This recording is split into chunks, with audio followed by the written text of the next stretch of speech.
Hi friends, ലക്ഷ്യയുടെ online ക്ലാസ്സിലേക്ക് എല്ലാവർക്കും സ്വാഗതം. അപ്പോൾ ഇന്ന് ഞാൻ വന്നിരിക്കുന്നത് LGS പവർ റിവിഷനുമായിട്ടാണ്.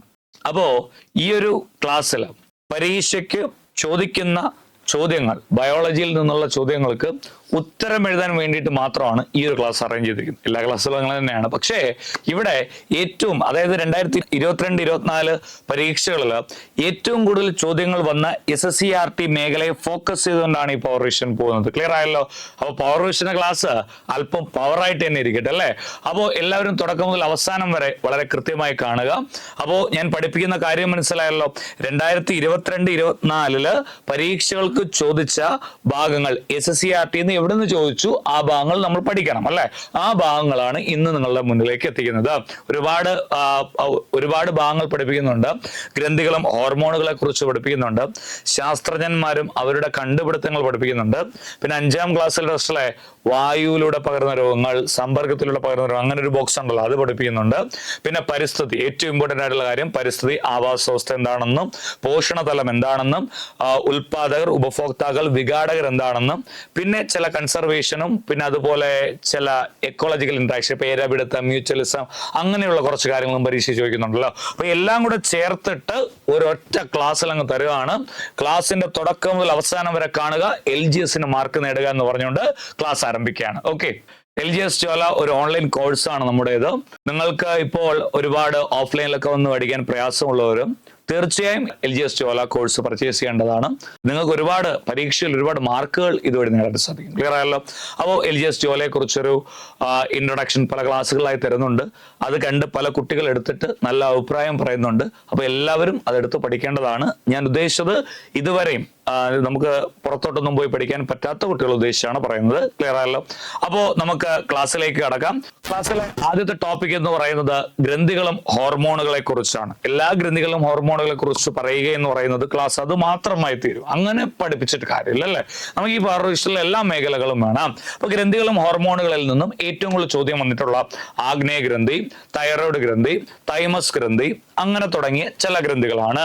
അപ്പോൾ ലാസ്റ്റ് ആയിട്ട് നമ്മൾ പിറ്റ്യൂട്ടറി ഗ്രന്ഥിയുടെ LD പരീക്ഷ ചോദിച്ചത് അക്രോമെഗാലി. അപ്പൊ അങ്ങനെയുള്ള മേഖലകൾ, വളരെ ഇമ്പോർട്ടന്റ് ആയിട്ടുള്ള മേഖലകളും, പിന്നെ വാസോപ്രസിനും ഓക്സിറ്റോക്സിനും കൂടെ പഠിപ്പിച്ച് ആ ഒരു വിവരങ്ങൾ നമ്മൾ കംപ്ലീറ്റ് ചെയ്യും. ക്ലിയർ ആയല്ലോ?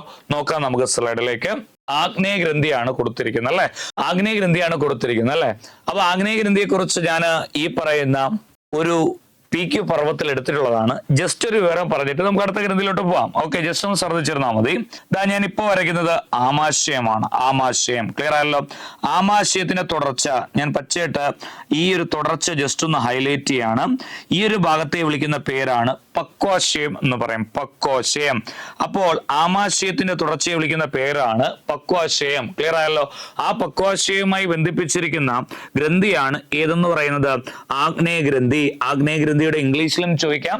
ആഗ്നേയ ഗ്രന്ഥിയുടെ ഇംഗ്ലീഷ് ആണ്, എല്ലാവരും നോക്കിയിരുന്നോളെ കുട്ടികളെ, ആഗ്നേയ ഗ്രന്ഥിയുടെ ഇംഗ്ലീഷ് ആണ് പാൻക്രിയാസ് എന്ന് പറയും. ക്ലിയർ ആയല്ലോ? അപ്പോൾ പാൻക്രിയാസ് എന്ന് പറയുന്ന ഗ്രന്ഥി നമ്മുടെ ശരീരത്തിലെ രക്തത്തിലെ ഗ്ലൂക്കോസിന്റെ ലെവലിനെ, ഗ്ലൂക്കോസിന്റെ അളവിനെ ക്രമീകരിക്കുവാൻ സഹായിക്കുന്നു. നോർമൽ ഗ്ലൂക്കോസ് ലെവൽ എന്ന് പറയുന്നത് ഒരുപാട് ക്ലാസ്സിൽ പറഞ്ഞിട്ടുള്ളതാണ്. ഇപ്പോഴും നിങ്ങൾ പഠിച്ചിരിക്കുക, ചോദിക്കേ. ഒരു 100 ml രക്തം എടുക്കുമ്പോൾ അതിൽ 70 മുതൽ 110 മില്ലിഗ്രാം എന്തുണ്ട്? ഗ്ലൂക്കോസ് ഉണ്ട്. 70 മുതൽ 110 മില്ലിഗ്രാം ഗ്ലൂക്കോസ് ഉണ്ട്. ക്ലിയർ ആയല്ലോ? ഈ ഗ്ലൂക്കോസിന്റെ അളവിനെ ക്രമീകരിക്കുവാൻ സഹായിക്കുന്നത് ആഗ്നേയ ഗ്രന്ഥിയാണ്. ആഗ്നേയ ഗ്രന്ഥിയിലെ ഒരു കോശ സമൂഹമുണ്ട്. എല്ലാവരും നോക്കിയിരുന്നോളെ. അദ്ദേഹത്തിന്റെ പേരാണ്, അല്ലെങ്കിൽ അവയുടെ പേരാണ് islets of Langerhans. English term ആണ്, പാടുന്നൊന്നും വിചാരിക്കേണ്ട. ഐലറ്റ്സ് ഓഫ് ലാംഗർഹാൻസ് എന്ന് പറയുന്നത് ആഗ്നേയ ഗ്രന്ഥിയുമായി ബന്ധപ്പെട്ടിരിക്കുന്നു എന്ന് മാത്രം പഠിക്കാം. അവയിലെ ആൽഫ കോശങ്ങൾ ഗ്ലൂക്കഗോണിനെയും ബീറ്റാ കോശങ്ങൾ ഇൻസുലിൻ എന്ന ഹോർമോണിനെ ഉൽപ്പാദിപ്പിക്കുന്നു. കഴിഞ്ഞ ക്ലാസ്സുകളിലായി പറഞ്ഞ കാര്യമാണ്. രക്തത്തിൽ ഗ്ലൂക്കോസ് ലെവലിനെ കുറയ്ക്കുന്നത് ഇൻസുലിൻ, കൂട്ടുന്നത് ഗ്ലൂക്കഗോൺ എന്ന് പറഞ്ഞ കാര്യമാണ്. അതുകൊണ്ട് ഞാൻ തീരെ വലിച്ചു നീട്ടുന്നില്ല. ഇത്രയും കാര്യങ്ങൾ പറഞ്ഞതിന് ശേഷം ആഗ്നേയ ഗ്രന്ഥി കംപ്ലീറ്റ് ചെയ്യുകയാണ്. ഓക്കെ, ആമാശയത്തിന്റെ തുടർച്ചയായ പക്വാശയത്തിലേക്ക് ബന്ധിപ്പിക്കുന്ന ഗ്രന്ഥിയാണ് പാൻക്രിയാസ്. ഈ ഗ്രന്ഥിയിലെ ഐലറ്റ്സ് ഓഫ് ലാംഗർഹാൻസ് എന്ന കോശ സമൂഹത്തിലെ ബീറ്റാ കോശങ്ങൾ ഇൻസുലിൻ എന്ന ഹോർമോണും ആൽഫ കോശങ്ങൾ ഗ്ലൂക്കഗോൺ എന്ന ഹോർമോണും ഉൽപ്പാദിപ്പിക്കുന്നു. ഇത്രയേ ഉള്ളൂ. 10ാം ക്ലാസ്സിലെ സമസ്തതയ്ക്കായുള്ള രാസ സന്ദേശം എന്ന ചാപ്റ്ററിൽ നിന്നാണ് ഈ വിവരങ്ങൾ എടുത്തിരിക്കുന്നത്. കൃത്യമായി പഠിക്കുക. അടുത്ത ചോദ്യത്തിലോട്ട് പോവാണ്. അപ്പോൾ അത് LGS PQ പർവ്വത്തിലുള്ളതാണ്. ഇൻസുലിനെയും ഗ്ലൂക്കോഗോണിനെയും കുറിച്ചുള്ള വിവരങ്ങൾ അത് കണ്ട് കൃത്യമായി പഠിക്കുക. അപ്പൊ ഈ ഒരു ചാപ്റ്ററിൽ നിന്ന് നമ്മൾ ആഗ്നേയഗ്രന്ഥിയെ കുറിച്ച് ഇത്രയുമാണ് പഠിക്കുന്നത്. ക്ലിയർ ആയല്ലോ. ഇവിടെ ശരീരത്തിലെ പ്രവർത്തനങ്ങൾ നിയന്ത്രിക്കുകയും ഏകോപിപ്പിക്കുകയും ചെയ്യുന്ന അവയവ വ്യവസ്ഥയാണ് അന്തസ്രാവി വ്യവസ്ഥ എന്ന് കൊടുത്തിട്ടുണ്ട്. മക്കളെ, ഈ പറയുന്ന അന്തസ്രാവി എന്ന് പറഞ്ഞു കഴിഞ്ഞാൽ നമ്മുടെ ആന്തരിക ഭാഗങ്ങളിൽ എന്തിനെയോ സ്രവിക്കുന്നു. എന്തിനെയാണ് സ്രവിക്കുന്നത്? രാസസന്ദേശകർ എന്നറിയപ്പെടുന്ന ഹോർമോണുകളെയാണ് സ്രവിക്കുന്നത്. ക്ലിയർ ആയല്ലോ. അപ്പോ ഹോർമോണുകളെ സ്രവിക്കുന്ന ആന്തരികമായിട്ടുള്ള ഗ്രന്ഥികളെ അല്ലെങ്കിൽ ഉള്ളിലുള്ള ഗ്രന്ഥികളെ വിളിക്കുന്ന പേരാണ് അന്തസ്രാവിക ഗ്രന്ഥികൾ. ഉദാഹരണത്തിന് തൈറോയ്ഡ് ഗ്രന്ഥി, തൈമസ് ഗ്രന്ഥി, പാൻക്രിയാസ്, പിറ്റ്യൂട്ടറി, പീനിയൽ ഗ്രന്ഥി, അഡ്രിനൽ ഗ്രന്ഥി തുടങ്ങിയ ഒരുപാട് ഗ്രന്ഥികളുണ്ട് അല്ലെ. അപ്പോ ഈ ഗ്രന്ഥികൾ ഉൽപ്പാദിപ്പിക്കുന്ന ഹോർമോണുകൾ കൊഴുകാൻ പ്രത്യേകിച്ച് കുഴലുകളൊന്നുമില്ല. ഞാൻ ഉദ്ദേശിച്ചത് അന്തസ്രാവിക ഗ്രന്ഥികൾ ഉൽപ്പാദിപ്പിക്കുന്ന ഹോർമോണുകൾ കൊഴുകാൻ വേണ്ടിയിട്ട് പ്രത്യേകിച്ച് കുഴൽ സംവിധാനം ഒന്നുമില്ല. അതുകൊണ്ടാണ് ഇതിനെ നാളീരഹിത ഗ്രന്ഥി എന്നും ഇംഗ്ലീഷിൽ ഇതിനെ ഡക്റ്റിലസ് ഗ്ലാൻഡ് എന്നും വിളിക്കാറുണ്ട്. ക്ലിയർ ആയല്ലോ. അപ്പോ എങ്ങനെയാണ് ഇത് എല്ലായിടത്തേക്കും എത്തുന്നതെന്ന് നിങ്ങൾ എന്നോട് ചോദിച്ചു കഴിഞ്ഞാൽ രക്തത്തിലൂടെ. എന്തിലൂടെയാണ്? രക്തത്തിലൂടെ. ക്ലിയർ ആയല്ലോ. അന്തസ്രാവിക ഗ്രന്ഥികളിൽ നിന്ന് ഹോർമോണുകൾക്ക് ശരീര കലകളിലേക്ക് എത്തിച്ചേരാൻ, കലകൾ അറിയാലോ, ശരീരത്തിന്റെ അടിസ്ഥാന ഘടകമാണ് കോശങ്ങൾ. ഒരു കൂട്ടം കോശങ്ങളെ ചേർത്താണ് കലകൾ എന്ന് വിളിക്കുന്നത്.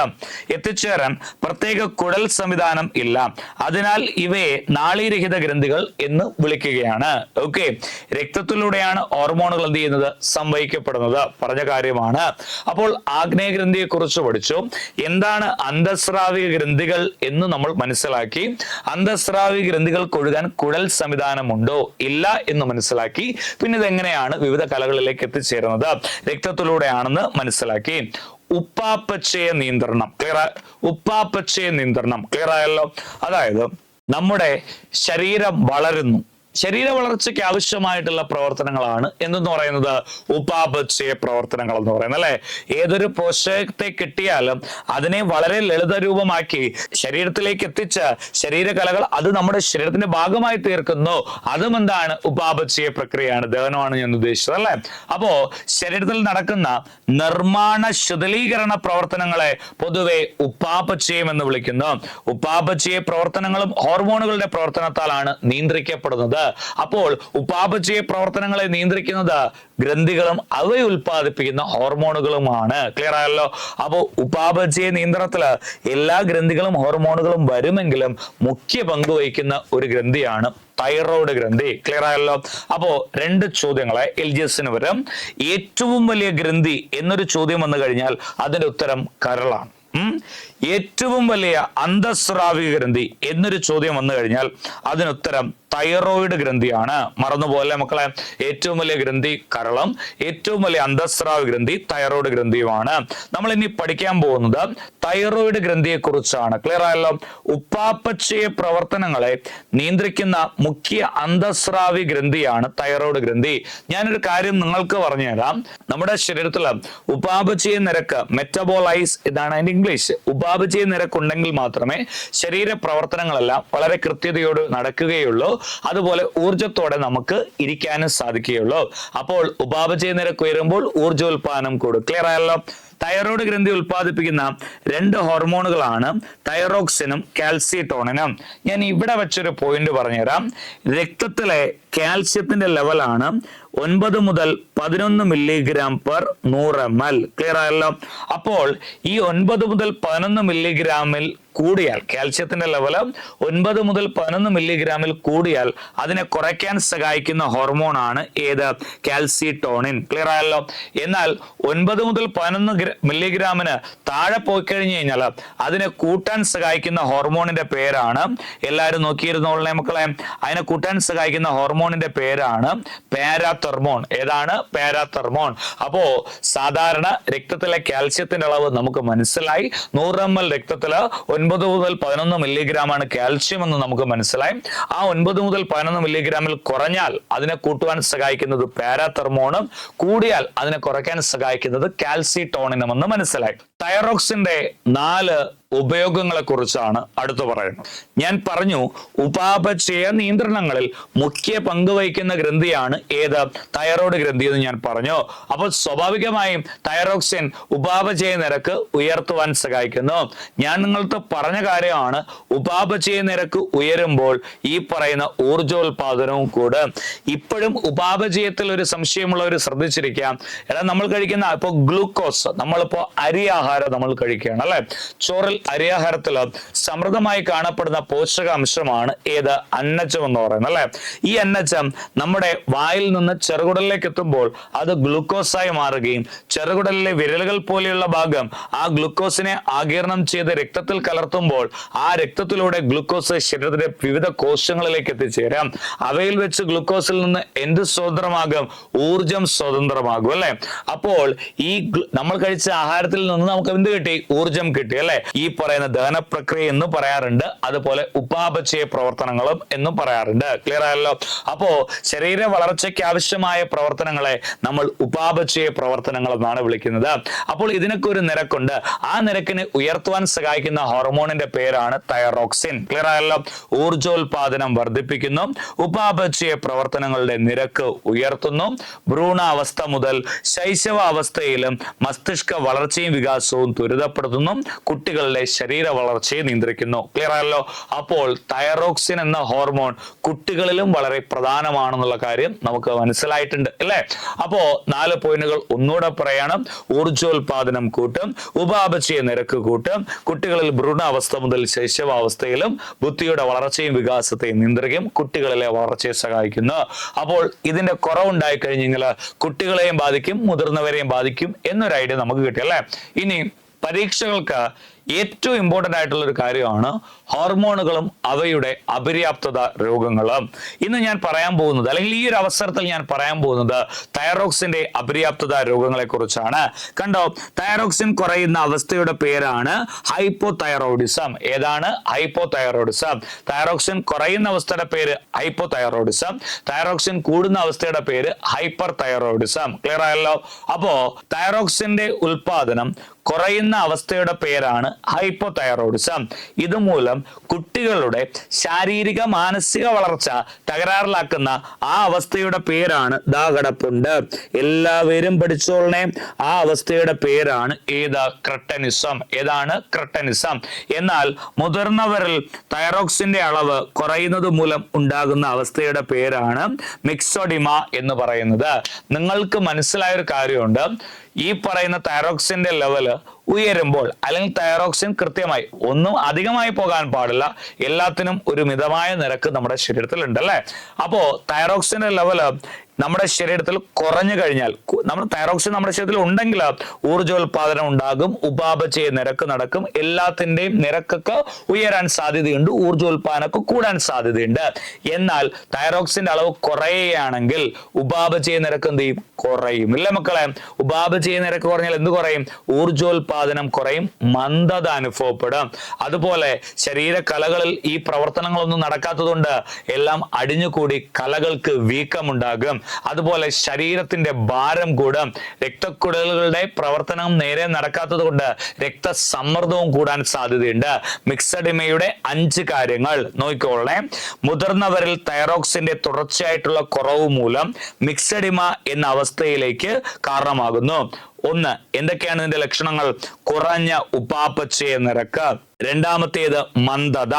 മൂന്നാമത്തേത് ശരീരഭാരം കൂടുക. നാലാമത്തേത് ഉയർന്ന രക്തസമ്മർദ്ദ നിരക്ക്. അഞ്ചാമത്തേത് ശരീരകലകളുടെ വീക്കം. ഇതെല്ലാം നമ്മൾ പറഞ്ഞതാണ്. എന്നിവയാണ് ഇതിന്റെ പ്രധാന ലക്ഷണങ്ങൾ. അപ്പോ കുട്ടികളിൽ തൈറോക്സിന്റെ കുറവ് മൂലം ഉണ്ടാകുന്ന അവസ്ഥയുടെ പേര് ക്രെട്ടനിസം. മുതിർന്നവരിൽ തൈറോക്സിന്റെ കുറവ് മൂലം ഉണ്ടാകുന്ന അവസ്ഥയുടെ പേര് മിക്സഡിമ. തൈറോക്സിന്റെ കുറവിനെ വിളിക്കുന്ന പേരാണ് ഹൈപ്പോതൈറോയിഡിസം. ഇപ്പോ ഫോർ എക്സാമ്പിൾ പറഞ്ഞു കഴിഞ്ഞാൽ ഗ്ലൂക്കോസിന്റെ ലെവൽ കൂടിയാൽ നമ്മൾ ഹൈപ്പർ ഗ്ലൈസീമിയ എന്നാണ് പറയുന്നത് അല്ലെ. ഗ്ലൂക്കോസിന്റെ ലെവൽ കുറഞ്ഞാൽ നമ്മൾ ഹൈപ്പോഗ്ലൈസീമിയ എന്നാണ് പറയുന്നത് അല്ലെ. രക്തസമ്മർദ്ദം കൂടിയാൽ നമ്മൾ ഹൈപ്പർ ടെൻഷൻ എന്നാണ് പറയുന്നത് അല്ലെ. രക്തസമ്മർദ്ദം കുറഞ്ഞാൽ നമ്മൾ ഹൈപ്പോ ടെൻഷൻ എന്നാണ് പറയുന്നത് അല്ലെ. അപ്പോൾ ഇവിടെ തൈറോക്സിന്റെ ലെവൽ കുറഞ്ഞാൽ ഹൈപ്പോതൈറോയിഡിസം. ഇനി വേറൊരു കാര്യമുണ്ട്, ഞാൻ പറഞ്ഞു ഉപാപചയ നിരക്കിനെയും ഊർജോൽപാദനത്തിനെയും കുട്ടികളുടെ ശാരീരിക വളർച്ചയ്ക്കും ആവശ്യമായിട്ടുള്ള തൈറോക്സിന്റെ ലെവല് എപ്പോഴും ഒരു നോർമൽ രീതിയിൽ മെയിൻറ്റെയിൻ മെയിൻറ്റെയിൻ ചെയ്യപ്പെട്ടാൽ ഇതെല്ലാം നടക്കുള്ളൂ. അല്പം കൂടിയാൽ അങ്ങനെ ഒന്നും കുഴപ്പമില്ല. പക്ഷേ നല്ല രീതിയിൽ എന്ത് ചെയ്യാൻ പാടില്ല, തൈറോക്സിൻ കൂടാൻ പാടില്ല. തൈറോക്സിന്റെ ലെവല് നോർമലിൽ നിൽക്കാൻ പാടുള്ളൂ. നല്ല രീതിയിൽ കൂടിക്കഴിഞ്ഞാൽ ഉണ്ടാകുന്ന അവസ്ഥയുടെ പേരാണ് ഹൈപ്പർ തൈറോയിഡിസം. ക്ലിയർ ആയല്ലോ? തൈറോക്സിന്റെ തുടർച്ചയായ അമിതോൽപാദനം മൂലം തൈറോക്സിൻ സ്വാധീനിക്കുന്ന ജീവൽ പ്രവർത്തനങ്ങൾ ത്വരിതഗതിയിലാകുന്ന അവസ്ഥയാണിത്. ക്ലിയർ ആയല്ലോ? ഇപ്പോ ഒരു എക്സാമ്പിൾ പറഞ്ഞു കഴിഞ്ഞാൽ ഒരു ഫാന് നമ്മുടെ റൂമിൽ കറങ്ങുകയാണ് അല്ലെ. അതിനൊരു നിശ്ചിതമായിട്ടൊരു നിരക്കുണ്ട്. എന്നാൽ അതിന്റെ ആ ഒരു പ്രവർത്തനത്തിന്റെ വേഗത കൂടി കഴിഞ്ഞു കഴിഞ്ഞാലോ ചിലപ്പോൾ നല്ല വൃത്തി കറങ്ങി പിന്നെ ആ ഫാൻ എന്ത് ചെയ്യും, ഇല്ലാതായി പോകും അല്ലെ. ഉപാപചയ നിരക്കിന് ആവശ്യം എന്താണ്, തൈറോക്സിൻ ആണ് എന്ന് പറഞ്ഞ് അത് കൂടിക്കഴിഞ്ഞു കഴിഞ്ഞാൽ ഈ പറയുന്ന ജീവൽ പ്രവർത്തനങ്ങൾ സാധാരണയിൽ നിന്നും വേഗത്തിലാവും, ത്വരിതഗതിയിലാകും. ക്ലിയർ ആയല്ലോ? യെസ്. ഈ തൈറോക്സിൻ കൂടിക്കഴിഞ്ഞാൽ ഉപാപചയ നിരക്ക് ഉയരും. ക്ലിയർ ആയല്ലോ? പ്രവർത്തനങ്ങൾ കൂടിക്കഴിഞ്ഞു കഴിഞ്ഞാൽ ശരീര താപനില കൂടും അല്ലെ. ശരീര താപനില കൂടിക്കഴിഞ്ഞാൽ ശരീരത്തിലെ വിയർപ്പ് കൂടും അല്ലെ. അതുപോലെ ഹൃദയമിടിപ്പ് കൂടും.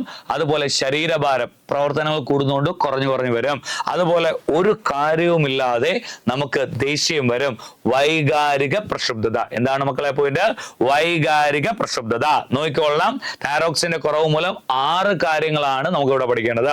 1, ഉപാപചയ നിരക്ക് ഉയരുന്നു. 2, കൂടിയ താപനില.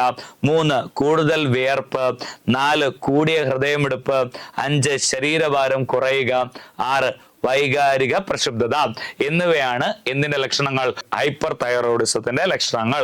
ഹൈപ്പോ തൈറോയിഡിസം മൂലം ക്രെട്ടിനിസവും മിക്സഡിമയും ഉണ്ടാകുന്നു. ഹൈപ്പർ തൈറോയിഡിസം മൂലം ഞാൻ ഈ പറയുന്ന 5 അവസ്ഥകൾ പ്ലസ് വൈകാരിക പ്രക്ഷുബ്ധത ഉണ്ടാകുന്നു. അപ്പൊ നിങ്ങൾ ചോദിക്കും, എന്താണ് സാറേ ഗോയിറ്റർ? പരീക്ഷകൾക്ക് ചോദിക്കുന്ന ഗോയിറ്റർ എന്താണ്? ഇവിടെ നോക്കിക്കോളേ. ഗോയിറ്റർ തൈറോക്സിന്റെ ഉൽപാദനത്തിന് അയഡിൻ ആവശ്യമാണ്. ഏത് മൂലകമാണ് ആവശ്യം? അയഡിൻ. ഹീമോഗ്ലോബിന്റെ നിർമ്മാണത്തിന് ഇരുമ്പ് ആവശ്യമാണ്. എല്ലുകളുടെയും പല്ലുകളുടെയും ആരോഗ്യത്തിന് കാൽസ്യവും ഫോസ്ഫറസും അത്യാവശ്യമാണ്. രക്തസമ്മർദ്ദവുമായി ബന്ധപ്പെട്ട മൂലകമാണ് സോഡിയം. എങ്കിൽ തൈറോക്സിന്റെ ഉൽപാദനവുമായി ബന്ധപ്പെട്ട മൂലകം അല്ലെങ്കിൽ ഒരു ന്യൂട്രിയന്റ് ആണ് എന്ന് പറയുന്നത് അയഡിൻ. ഓക്കെ. അയഡിൻ അടങ്ങിയിരിക്കുന്ന ഭക്ഷ്യ സ്രോതസ്സുകൾ 6ാം ക്ലാസ്സിലെ ആഹാരം ആരോഗ്യത്തിന് എന്ന് പറയുന്ന ചാപ്റ്ററിൽ നിന്ന് എടുത്തിട്ടുള്ളതാണ്. 1, കടൽ വിഭവങ്ങൾ. ക്ലിയർ ആയല്ലോ? 2, കടൽ മത്സ്യങ്ങളുടെ തല. 3, അയഡിൻ ചേർത്ത ഉപ്പ്. ഇവ കഴിക്കുക തൈറോക്സിന്റെ നിർമ്മിതിക്ക് അത്യാവശ്യമായിട്ടുള്ള പോഷകം നിങ്ങളുടെ ഉള്ളിലേക്ക് എത്തിച്ചേരും. ക്ലിയർ ആയല്ലോ? അയഡിന്റെ അഭാവത്തിൽ തൈറോക്സിന്റെ ഉൽപാദനം തടസ്സപ്പെടുന്നു. ഇങ്ങനെ തൈറോക്സിന്റെ ഉൽപാദനം തടസ്സപ്പെടുമ്പോൾ തൈറോയ്ഡ് ഗ്രന്ഥി തൈറോക്സിനെ ഉൽപ്പാദിപ്പിക്കാൻ എന്ന ശ്രമം എന്ന നിലയിൽ അമിതമായി വളരുന്നു. അങ്ങനെ ഇവിടേക്ക് ഇങ്ങനെ വീങ്ങിയിരിക്കുന്നു അല്ലെ. ആ അവസ്ഥയുടെ പേരാണ് ഏതെന്ന് പറയുന്നത്? ഗോയിറ്റർ എന്ന് പറയുന്നത്. ഈ സാഹചര്യത്തിൽ കൂടുതൽ തൈറോക്സിൻ ഉൽപ്പാദിപ്പിക്കാനുള്ള ശ്രമം എന്ന നിലയിൽ തൈറോയ്ഡ് ഗ്രന്ഥി അമിതമായി വളരുന്നു. ഈ അവസ്ഥയാണ് ഏതെന്ന് പറയുന്നത്? ഗോയിറ്റർ എന്ന് പറയുന്നത്. ഗോയിറ്റർ ഉണ്ടാകാതിരിക്കണമെങ്കിൽ അയഡിന്റെ സ്രോതസ്സുകളായ കടൽ മത്സ്യങ്ങളുടെ തല, കടൽ വിഭവങ്ങൾ, അയഡിൻ ചേർത്ത ഉപ്പ് ഇതെല്ലാം നമ്മൾ എന്ത് ചെയ്യണം? കഴിക്കേണ്ടതാണ്. ഓക്കെ. അപ്പോൾ ഗോയിറ്ററിനെ കുറിച്ച് വളരെ കൃത്യമായി നമുക്ക് മനസ്സിലായി. ക്ലിയർ ആയല്ലോ? അപ്പോൾ തൈറോയ്ഡ് ഗ്രന്ഥിയെ കുറിച്ച് പരീക്ഷയ്ക്ക് വന്നിട്ടുള്ള ചോദ്യങ്ങൾ നമ്മൾ SSCRT പ്രകാരം കംപ്ലീറ്റ് ചെയ്തിരിക്കുന്നു. എന്താണ് തൈറോക്സിൻ എന്ന് നമ്മൾ പഠിച്ചു. കാൽസിട്ടോണിനും പാരാതെർമോണും അവിടെ പറഞ്ഞാണ്. കാൽസ്യത്തിന്റെ ലെവൽ കൂടാൻ സഹായിക്കുന്നത് പാരാതെർമോണും, കുറയ്ക്കാൻ സഹായിക്കുന്നത് കാൽസിട്ടോണിനുമാണ്. തൈറോക്സിന്റെ 4 ഈ പറയുന്ന പോയിന്റുകൾ പഠിച്ചു. കുട്ടികളിൽ ഉണ്ടാകുന്ന ക്രെട്ടിനിസം പഠിച്ചു. മുതിർന്നവരിൽ ഉണ്ടാകുന്ന മിക്സഡിമ പഠിച്ചു. തൈറോക്സിൻ ലെവൽ കൂടിയാൽ ഉണ്ടാകുന്ന ഹൈപ്പർ തൈറോയിഡിസത്തെ കുറിച്ച് പഠിച്ചു. പിന്നെ ഗോയിറ്ററിനെ കുറിച്ച് പഠിച്ചു. ക്ലിയർ ആയല്ലോ? ഒപ്പം കാൽസിട്ടോണിനും പാരാതെർമോണും മനസ്സിലാക്കി. ഓക്കെ. അപ്പോൾ ഇനി നമ്മൾ പഠിക്കാൻ പോകുന്നത് യൗവനകാലം വരെ മാത്രമേ ഉള്ളൂ. അതായത് നമ്മൾ കുട്ടിയായിരിക്കുമ്പോൾ, മുതിർന്നു കഴിഞ്ഞാൽ ഈ ഗ്രന്ഥി ചുരുങ്ങി ചെറുതാകും. കാരണം നമ്മുടെ ഒരു വളർച്ചാ ഘട്ടത്തില് വളരെ പ്രതിരോധം ആവശ്യമാകുന്ന ഘട്ടത്തില് ടി ലിംഫോസൈറ്റ് ഉണ്ട്. ടി ലിംഫോസൈറ്റ് രോഗപ്രതിരോധ ഭടന്മാരാണ് WBCകൾ. ആ WBCയിലെ ഒരു ടൈപ്പാണ് ഏതെന്ന് പറയുന്നത്? ടി ലിംഫോസൈറ്റ് എന്ന് പറയുന്നത്. ക്ലിയർ ആയല്ലോ? T lymphocyte. അപ്പോ ഈ പറയുന്ന ടി ലിംഫോസൈറ്റ് എന്ന് പറയുന്നത് അല്ലെങ്കിൽ ലിംഫോസൈറ്റ് എന്ന് പറയുന്നത് പ്രതിരോധത്തിന്, രോഗകാരികളെ തരംതിരിച്ച് പ്രതിരോധം ചെയ്യുന്നവയാണ് ലിംഫോസൈറ്റുകൾ. അതിൽ ടി ലിംഫോസൈറ്റുകൾ വൈറസോ ക്യാൻസറോ ബാധിച്ച കോശങ്ങളൊക്കെ വിഴുങ്ങി നശിപ്പിക്കാൻ വേണ്ടി നിയന്ത്രണം കൊടുക്കുന്നതാണ് ടി ലിംഫോസൈറ്റ്. ആ ടി റെപ്രസെന്റ് ചെയ്യുന്നത് എന്തിനാണ്? ടി റെപ്രസെന്റ് ചെയ്യുന്നത് തൈമസ് എന്ന് പറയുന്ന ഗ്രന്ഥിയാണ്. കാരണം അസ്ഥിമജ്ജകളിൽ നിന്ന്, എല്ലാവരും പോയിന്റ് ശ്രദ്ധിക്കുക, അസ്ഥിമജ്ജയിൽ നിന്ന് ലിംഫോസൈറ്റുകൾ എന്ത് ചെയ്യുന്നുണ്ട്? രൂപപ്പെടുന്നുണ്ട്. എന്നാൽ അസ്ഥിമജ്ജയിൽ വെച്ച് പാകപ്പെടുന്ന ലിംഫോസൈറ്റുകളെ, അസ്ഥിമജ്ജയുടെ ഇംഗ്ലീഷ് എന്ന് പറയുന്നത് ബോൺ മാരോ എന്നാണ്, അതിന്റെ ആദ്യത്തെ ലെറ്റർ എന്ന് പറയുന്നത് ബി ആണ്. അപ്പൊ അസ്ഥിമജ്ജയിൽ നിന്ന് രൂപപ്പെടുന്നതും പാകപ്പെടുന്നതുമായിട്ടുള്ള ലിംഫോസൈറ്റുകളെ ബി ലിംഫോസൈറ്റുകൾ എന്നും, അസ്ഥിമജ്ജയിൽ നിന്ന് രൂപപ്പെട്ട തൈമസ് ഗ്രന്ഥിയിൽ നിന്ന് പാകപ്പെടുന്ന ലിംഫോസൈറ്റുകളെ ടി ലിംഫോസൈറ്റുകൾ എന്നാണ് വിളിക്കുന്നത്. ക്ലിയർ ആയല്ലോ? അപ്പോൾ ടി ലിംഫോസൈറ്റുകളുടെ ആ ഒരു പാകപ്പെടലിന് സഹായിക്കുന്ന തൈമസ് ഗ്രന്ഥിയും അവ ഉൽപ്പാദിപ്പിക്കുന്ന തൈമോക്സിനം എന്ന് പറയുന്ന ഹോർമോണും യൗവനകാലം വരെ മാത്രമേ ഉള്ളൂ. അപ്പൊ അതിനെക്കുറിച്ചാണ് ഇവിടെ പറയുന്നത്.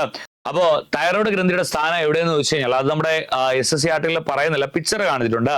കഴുത്തിന് മുന്നിൽ ആദംസ് ആപ്പിളിന് താഴെ, വാക്ക് ശ്രദ്ധിച്ചിരിക്കാം, കഴുത്തിന് മുന്നിൽ ആദംസ് ആപ്പിളിന് താഴെ. ക്ലിയർ ആയല്ലോ? അതുപോലെ തൈമസ് ഗ്രന്ഥിയുടെ സ്ഥാനം എവിടെയെന്ന് ചോദിച്ചു കഴിഞ്ഞാൽ മാറല്, നമ്മുടെ ഈ ഔരസാശയത്തിൽ കാണപ്പെടുന്ന അസ്ഥിയുടെ പേരാണ് ഏതെന്ന് പറയുന്നത്? മാറല്. ക്ലിയർ ആയല്ലോ? ജസ്റ്റ് ഒരു റെഫറൻസ് ആണ്. വാരിയെല്ല്, വാരിയെല്ല് എത്രയെന്ന് ചോദിച്ചു കഴിഞ്ഞാൽ ഒരു വശത്ത് 12, ഇരുവശങ്ങളിൽ കൂടെ ചേർത്ത് 24. വാരിയെല്ലിനെ എല്ലാം കണക്ട് ചെയ്ത് കൊണ്ടുപോകുന്ന അസ്ഥിയുടെ പേരാണ് മാറൽ എന്ന് പറയുന്നത്. മാറലിന്റെ എണ്ണം 1. അപ്പോ ഈ നെഞ്ചിന്റെ ഭാഗത്ത് അല്ലെങ്കിൽ ഈ ഒരു ഔരസാശയ ഭാഗത്ത് 25 അസ്ഥികളാണ് ഉള്ളത്. ക്ലിയർ ആക്കുക. അപ്പോ മാറലിന് പുറകിലായി സ്ഥിതി ചെയ്യുന്ന, പിന്നിലായി സ്ഥിതി ചെയ്യുന്ന അന്തസ്രാവി ഗ്രന്ഥിയുടെ പേരാണ് തൈമസ് ഗ്രന്ഥി എന്ന് പറയുന്നത്. ശൈശവ ഘട്ടത്തിൽ വളരെ സജീവമായി പ്രവർത്തിക്കുന്ന ഈ ഗ്രന്ഥി പ്രായമാകുമ്പോൾ ചുരുങ്ങി ചെറുതാകുന്നു. പറഞ്ഞ കാര്യമാണ്. തൈമോക്സിൻ എന്ന ഹോർമോൺ ഉൽപ്പാദിപ്പിക്കുന്നത് ഈ ഗ്രന്ഥിയാണ്. യുവത്വ ഹോർമോൺ എന്ന് ഇതിനെ വിളിക്കാറുണ്ട്. കാരണം പ്രായമാകുമ്പോൾ ചെറുതാകുന്നതുകൊണ്ട്. യുവത്വ ഗ്രന്ഥി എന്ന് ചോദിച്ചാലും യുവത്വ ഹോർമോൺ എന്ന് ചോദിച്ചു കഴിഞ്ഞാലും തൈമോക്സിനും തൈമസ് ഗ്രന്ഥിയും തന്നെയാണ്. ക്ലിയർ ആയല്ലോ? അപ്പോ ശരീരത്തിൽ രോഗപ്രതിരോധ പ്രവർത്തനത്തെ സഹായിക്കുന്ന ടി ലിംഫോസൈറ്റുകളുടെ പാകപ്പെടലിനെയും പ്രവർത്തനത്തെയും നിയന്ത്രിക്കുക എന്നതാണ് ഈ ഹോർമോണിന്റെ പ്രധാന ധർമ്മം എന്ന് പറയുന്നത്. ക്ലിയർ ആയല്ലോ? ടി ലിംഫോസൈറ്റുകൾ ആ ഒരു വളർച്ചാ ഘട്ടത്തില് വളരെ സജീവമായി പാകപ്പെടുന്നത് തൈമസ് ഗ്രന്ഥിയിലൂടെയാണ് അല്ലെ. എന്നാൽ വളർച്ചാഘട്ടത്തിന് ശേഷം ഇത് വ്യാപിക്കുകയും പിന്നെ അസ്ഥിമജ്ജയിൽ നിന്ന് രൂപപ്പെടുകയും ചെയ്ത് നമ്മുടെ ശരീരത്തെ പരിപോഷിക്കുകയാണ് ചെയ്യുന്നത്. ക്ലിയർ ആയല്ലോ? അപ്പോൾ ടി ലിംഫോസൈറ്റുകളുടെ രൂപപ്പെടലും പാകപ്പെടലിനും സഹായിക്കുന്ന ഗ്രന്ഥിയുടെ പേരാണ് എന്ന് പറയുന്നത് തൈമസ് ഗ്രന്ഥി. അവ ഉൽപ്പാദിക്കുന്ന ഹോർമോണിനെ യുവത്വ ഹോർമോൺ എന്ന് വിളിക്കുകയാണ്. ഹോർമോണിന്റെ പേരാണ് തൈമോക്സിൻ എന്ന് പറയുന്നത്. അപ്പൊ ഈ വിവരം കൂടെ, ഈ തൈമസ് ഗ്രന്ഥിയുടെ വിവരം കൂടെ നിങ്ങൾ കൂട്ടിച്ചേർത്തോളാം. ആഗ്നേയ ഗ്രന്ഥി, തൈറോയ്ഡ് ഗ്രന്ഥി, അതുപോലെ തൈമസ് ഗ്രന്ഥി. ക്ലിയർ ആയല്ലോ? ഇനി പഠിക്കാൻ പോകുന്നത് ജൈവ ഘടികാരം. ജൈവ ഘടികാരമോ അതെന്താണ്? നമ്മൾ ഇംഗ്ലീഷിൽ ഇതിനെ ബയോളജിക്കൽ ക്ലോക്ക് എന്ന് പറയും. അതായത് ഉറങ്ങുന്നു, ഉറക്കമെണീക്കുന്നു, ഉറങ്ങുന്നു, ഉറക്കമെണീക്കുന്നു. ഒരു ജീവജാലത്തിന്റെ അല്ലെങ്കിൽ മനുഷ്യന് തന്നെ എടുത്തു കഴിഞ്ഞാൽ നമുക്ക് സംഭവിക്കുന്ന ഒരു കാര്യം പറഞ്ഞു കഴിഞ്ഞാൽ നമുക്ക് പറയാൻ പറ്റുന്ന ഒരു കാര്യമാണ് നാളെ നിങ്ങൾ ഉറങ്ങും, നാളെ നിങ്ങൾ ഉറക്കം എണീക്കും അല്ലെ എന്ന് നമുക്ക് പറയാൻ സാധിക്കും അല്ലെ. അപ്പൊ താളാത്മകമായ ശാരീരിക പ്രവർത്തനത്തിന് ഉദാഹരണമാണല്ലോ ഉറക്കവും ഉണരലും. ഇത്തരം പ്രവർത്തനങ്ങൾ നിയന്ത്രിക്കുന്ന മസ്തിഷ്കത്തിന്റെ മധ്യഭാഗത്തായി കാണപ്പെടുന്ന ഗ്രന്ഥിയാണ് പൈനിയൽ ഗ്രന്ഥി എന്നോ പീനിയൽ ഗ്രന്ഥി എന്നോ പറഞ്ഞാലും തെറ്റൊന്നുമില്ല. ഓക്കെ, രണ്ടും ടെക്സ്റ്റ് ബുക്കിലും പറയുന്നുണ്ട്. പിന്നെ ചോദ്യ പേപ്പറിൽ പീനിയൽ ഗ്രന്ഥി എന്നും വന്നിട്ടുണ്ട്. ഓക്കെ, അപ്പൊ പൈനിയൽ ഗ്രന്ഥി ഇല്ലെങ്കിൽ പീനിയൽ ഗ്രന്ഥി. ക്ലിയർ ആയല്ലോ? അപ്പൊ എവിടെ സ്ഥിതി ചെയ്യുന്നു? മധ്യഭാഗത്തായിട്ട് സ്ഥിതി ചെയ്യുന്നു. ഉറക്കം, ഉണരൽ എന്നീ താളാത്മകമായിട്ടുള്ള പ്രവർത്തനങ്ങളുടെ നിയന്ത്രണം ഏറ്റെടുത്തിരിക്കുന്നത് ആരാണ് അല്ലെങ്കിൽ നിയന്ത്രിക്കുന്ന ആരാണ്? ഈ പറയുന്ന പീനിയൽ ഗ്രന്ഥിയാണ്.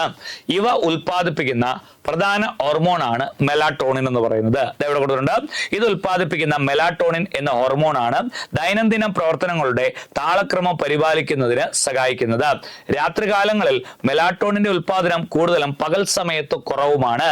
ഈ താളാത്മകമായിട്ടുള്ള പ്രവർത്തനത്തിന് പ്രധാന നിയന്ത്രണം ഏറ്റെടുത്തിരിക്കുന്നത് പീനിയൽ ഗ്രന്ഥിയാണ്. നമ്മൾ പറഞ്ഞു കഴിഞ്ഞു അല്ലെ. എന്തിലൂടെയാണ് നിയന്ത്രിക്കുന്നത്? ഇപ്പൊ നമ്മൾ നേരത്തെ തൈറോയ്ഡ് ഗ്രന്ഥി ഉപാപചയ പ്രവർത്തനങ്ങളിൽ മുഖ്യ പങ്ക് വഹിക്കുന്നു.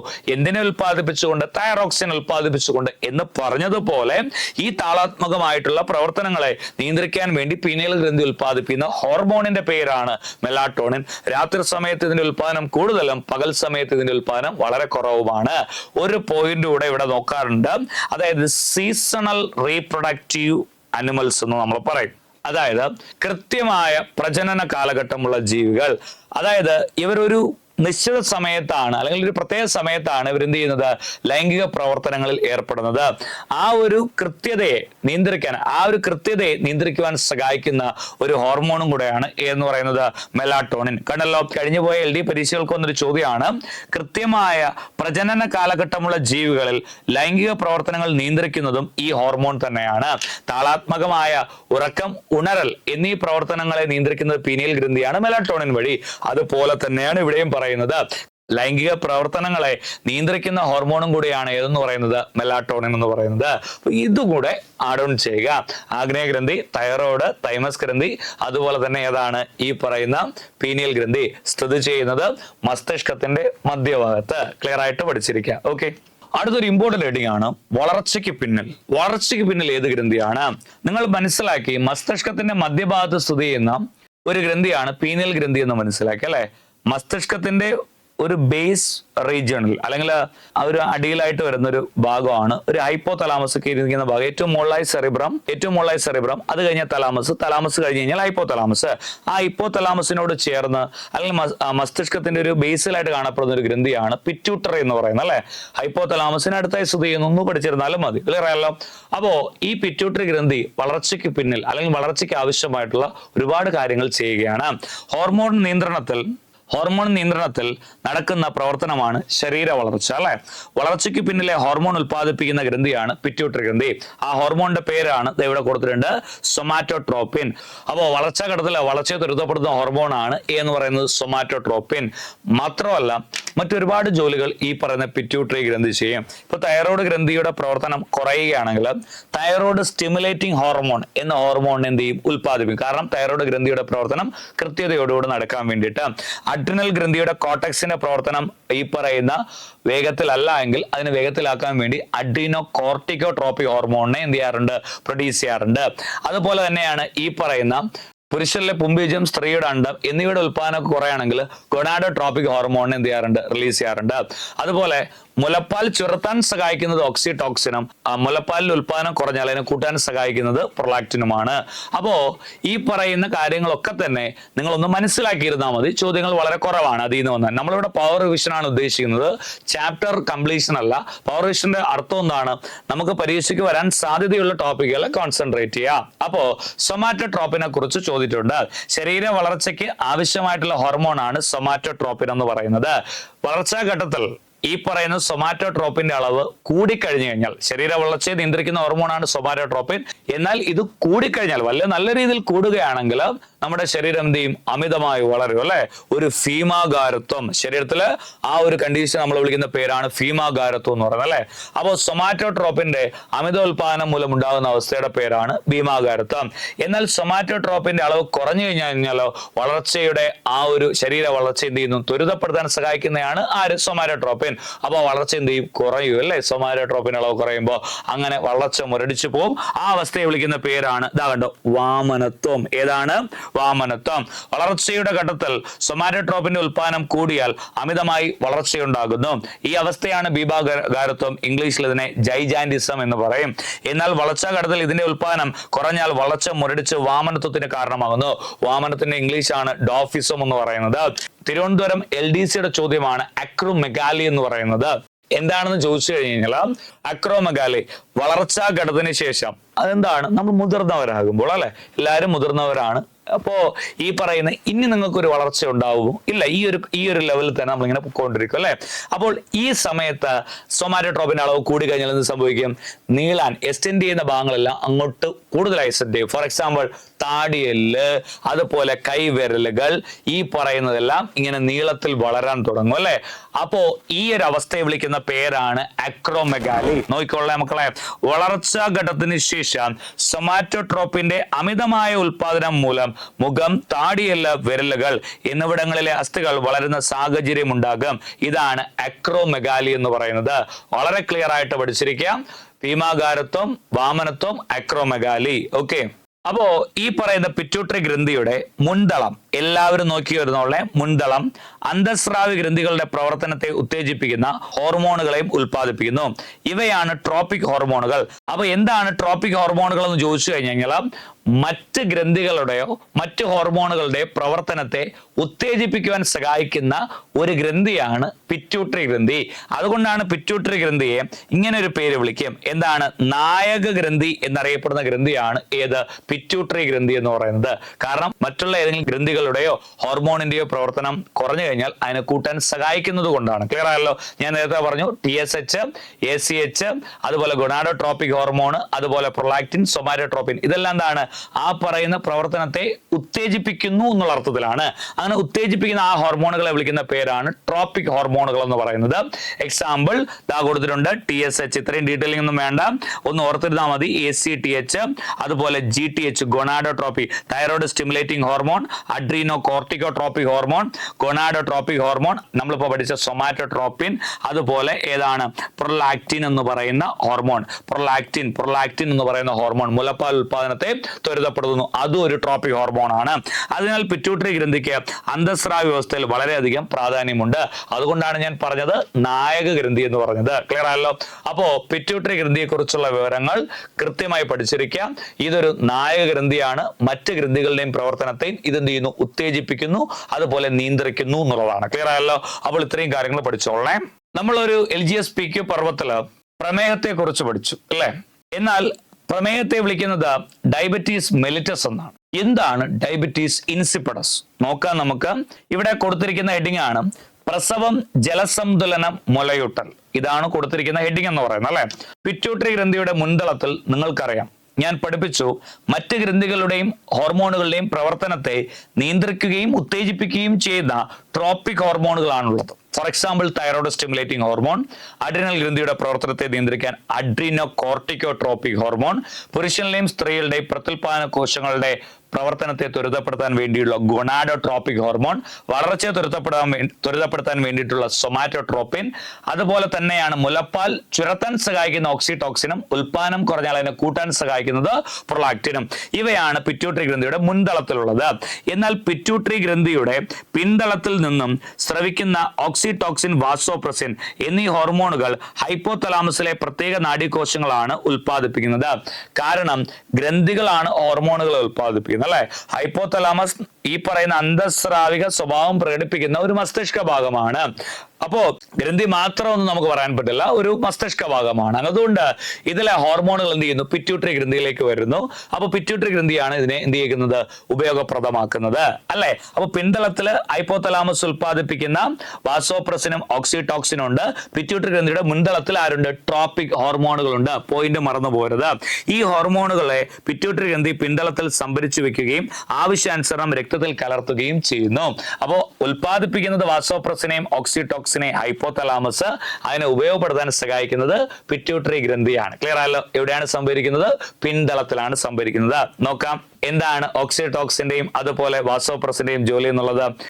അതായത് ഇത് ഗർഭാശയം എന്ന് വിചാരിക്കുക, ഇത് കുഞ്ഞാണെന്ന് കരുതുക. ക്ലിയർ ആയല്ലോ?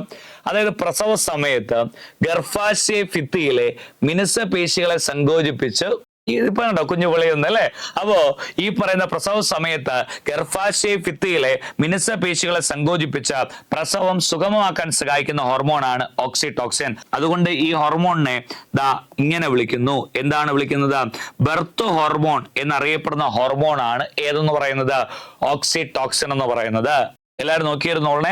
ഗർഭാശയ ഭിത്തിയിലെ മിനുസപേശികളെ സങ്കോചിപ്പിച്ച് പ്രസവം സുഗമമാക്കുന്നു. അതുപോലെ മുലപ്പാൽ ചുരത്താൻ സഹായിക്കുന്ന ഹോർമോണും ഏതന്നെയാണ്? ഓക്സിടോക്സിൻ. മുലപ്പാൽ ചുരത്താൻ സഹായിക്കുന്ന ഓക്സിടോക്സിൻ, ഞാൻ ഒന്നുകൂടെ പറയാണ്, അതിന്റെ ഉൽപാദനം കുറഞ്ഞാൽ കൂട്ടാൻ സഹായിക്കുന്നത് പ്രൊലാക്റ്റിൻ. അടുത്തതാണ് വാസോപ്രസിൻ അഥവാ ആന്റി ഡൈയൂററ്റിക് ഹോർമോൺ. ക്ലിയർ ആയല്ലോ? നമ്മൾ കുടിക്കുന്ന ജലമായാലും നമ്മൾ കഴിക്കുന്ന പോഷകങ്ങളായാലും ഇവയൊക്കെ ചെറുകുടൽ ആഗിരണം ചെയ്ത് രക്തത്തിൽ കലർത്തും അല്ലെ? ഈ രക്തം വൃക്കകളിലേക്ക് കടന്നു പോകുമ്പോൾ മാലിന്യങ്ങൾ അരിച്ചു മാറ്റാൻ എന്ന ഉദ്ദേശം എന്ന നിലയിൽ രക്തത്തിലെ ഘടകങ്ങളെ അരിച്ചു മാറ്റുന്നു. ക്ലിയർ ആയല്ലോ? ഇതിലെ മാലിന്യങ്ങൾ ഈ പറയുന്ന മൂത്രത്തിലൂടെ പുറത്തേക്ക് പോവുകയും ആവശ്യമുള്ള ഘടകങ്ങൾ തിരിച്ചു പുനരാഗീരണം ചെയ്യപ്പെടുകയും ചെയ്യുന്നു. അങ്ങനെ ഈ പറയുന്ന അരിച്ചു മാറ്റപ്പെടുന്നവയിലെ അല്ലെങ്കിൽ ആ പറയുന്ന മലിനം ആവശ്യമുള്ളതും ആവശ്യമില്ലാത്തതുമായ ഘടകം അതിനെ വിളിക്കുന്ന പേരാണ്, ഈ വൃക്കകൾ അരിച്ചു മാറ്റുന്ന ഘടകങ്ങളെ വിളിക്കുന്ന പേരാണ് ഗ്ലോമറുലാർ ഫിൽട്രേറ്റ് എന്ന് പറയും. ക്ലിയർ ആണല്ലോ? ആ ഗ്ലോമറുലാർ ഫിൽട്രേറ്റ്, വൃക്കകൾ അരിച്ചു മാറ്റുന്ന ഘടകങ്ങളെ വിളിക്കുന്ന പേരാണ് ഗ്ലോമറുലാർ ഫിൽട്രേറ്റ് എന്ന് പറയും. ഇതിൽ ആവശ്യമുള്ളതുകൊണ്ട് പുറന്തള്ളേണ്ടതുമുണ്ട്. ജലവും അതുപോലെ ധാതുക്കളും മിനറൽസും ന്യൂട്രിയൻസ് എല്ലാം ആവശ്യമുള്ളതാണ് അല്ലെ. അങ്ങനെ അവയിലെ ജലത്തിന്റെ പുനരാഗീരണത്തിന് സഹായിക്കുന്ന ഹോർമോണാണ്, വൃക്കയിൽ പ്രവർത്തിച്ച ജലത്തിന്റെ പുനരാഗീരണത്തിന് സഹായിക്കുന്ന ഹോർമോണാണ് വാസോപ്രസിൻ എന്ന് പറയുന്നത്. ഒരു കാര്യമുണ്ട്, വാസോപ്രസിന്റെ അളവ് കൂടിയാൽ മൂത്രത്തിന്റെ അളവ് എന്ത് ചെയ്യും? കുറയും. കാരണം പരമാവധി പുനരാഗീരണം നടന്നുകൊണ്ട്. എന്നാൽ വാസോപ്രസിന്റെ അളവ് കുറഞ്ഞാലോ മൂത്രത്തിന്റെ അളവ് കൂടുക. നമ്മുടെ ശരീരത്തിലെ ജലമെല്ലാം മൂത്രമായി ഇങ്ങനെ പൊക്കോണ്ടേയിരിക്കും. വാസോപ്രസിന്റെ ജോലി എന്തുമാത്രം പ്രാധാന്യമുള്ളതാണെന്ന് നിങ്ങൾക്ക് മനസ്സിലായി കാണാം. ഒരു ഡിസീസ് ഇവിടെ പറയുന്നുണ്ട്, വാസോപ്രസിന്റെ ഉൽപാദനം കുറയുമ്പോൾ വൃക്കയിൽ ജലത്തിന്റെ പുനരാഗീരണം കുറയുകയും കൂടിയ അളവിൽ മൂത്രം പുറന്തള്ളപ്പെടുകയും ചെയ്യുന്നു. ഈ അവസ്ഥയാണ് ഡയബറ്റീസ് ഇൻസിപ്പിഡസ്. കൂടെയുള്ള മൂത്രമൊഴുപ്പ്, അമിതമായ ദാഹം ഈ രോഗത്തിന്റെ ലക്ഷണമാണ്.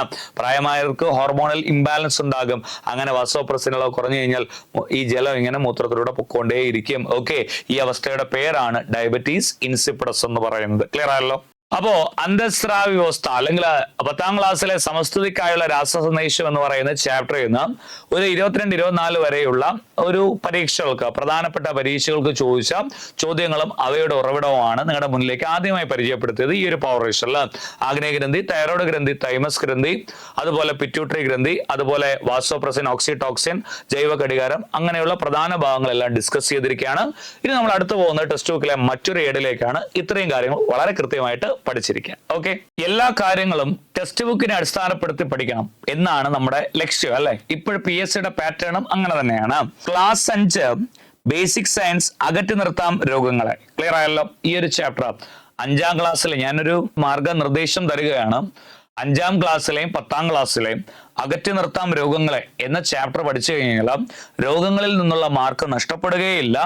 നമുക്ക് നമ്മുടെ റാങ്ക് കുറച്ചുകൂടെ മുന്നിലേക്ക് എത്തിക്കാനും സാധിക്കും. ഓക്കെ, പകരുന്ന രീതികൾ, പകരുന്ന രോഗങ്ങൾ, വായുവിലൂടെ, വെള്ളം, ആഹാരം എന്നിവയിലൂടെ, ഈച്ച മുഖേന, കൊതുക് മുഖേന, സമ്പർക്കം മുഖേന. ഈ രോഗങ്ങളെയാണ് നമ്മൾ എന്ന് വിളിക്കുന്നത് സാംക്രമിക രോഗങ്ങൾ എന്ന് വിളിക്കുന്നത്. ക്ലിയർ ആയല്ലോ? അപ്പോ വായുവിലൂടെയും വെള്ള ആഹാരവും ഈച്ച മുഖേനയും കൊതുക് മുഖേനയും സമ്പർക്കം മുഖേനയും വരുന്ന ഇത്തരത്തിലുള്ള രോഗങ്ങളെയാണ് നമ്മൾ സാംക്രമിക രോഗങ്ങൾ എന്ന് പറയുന്നത്.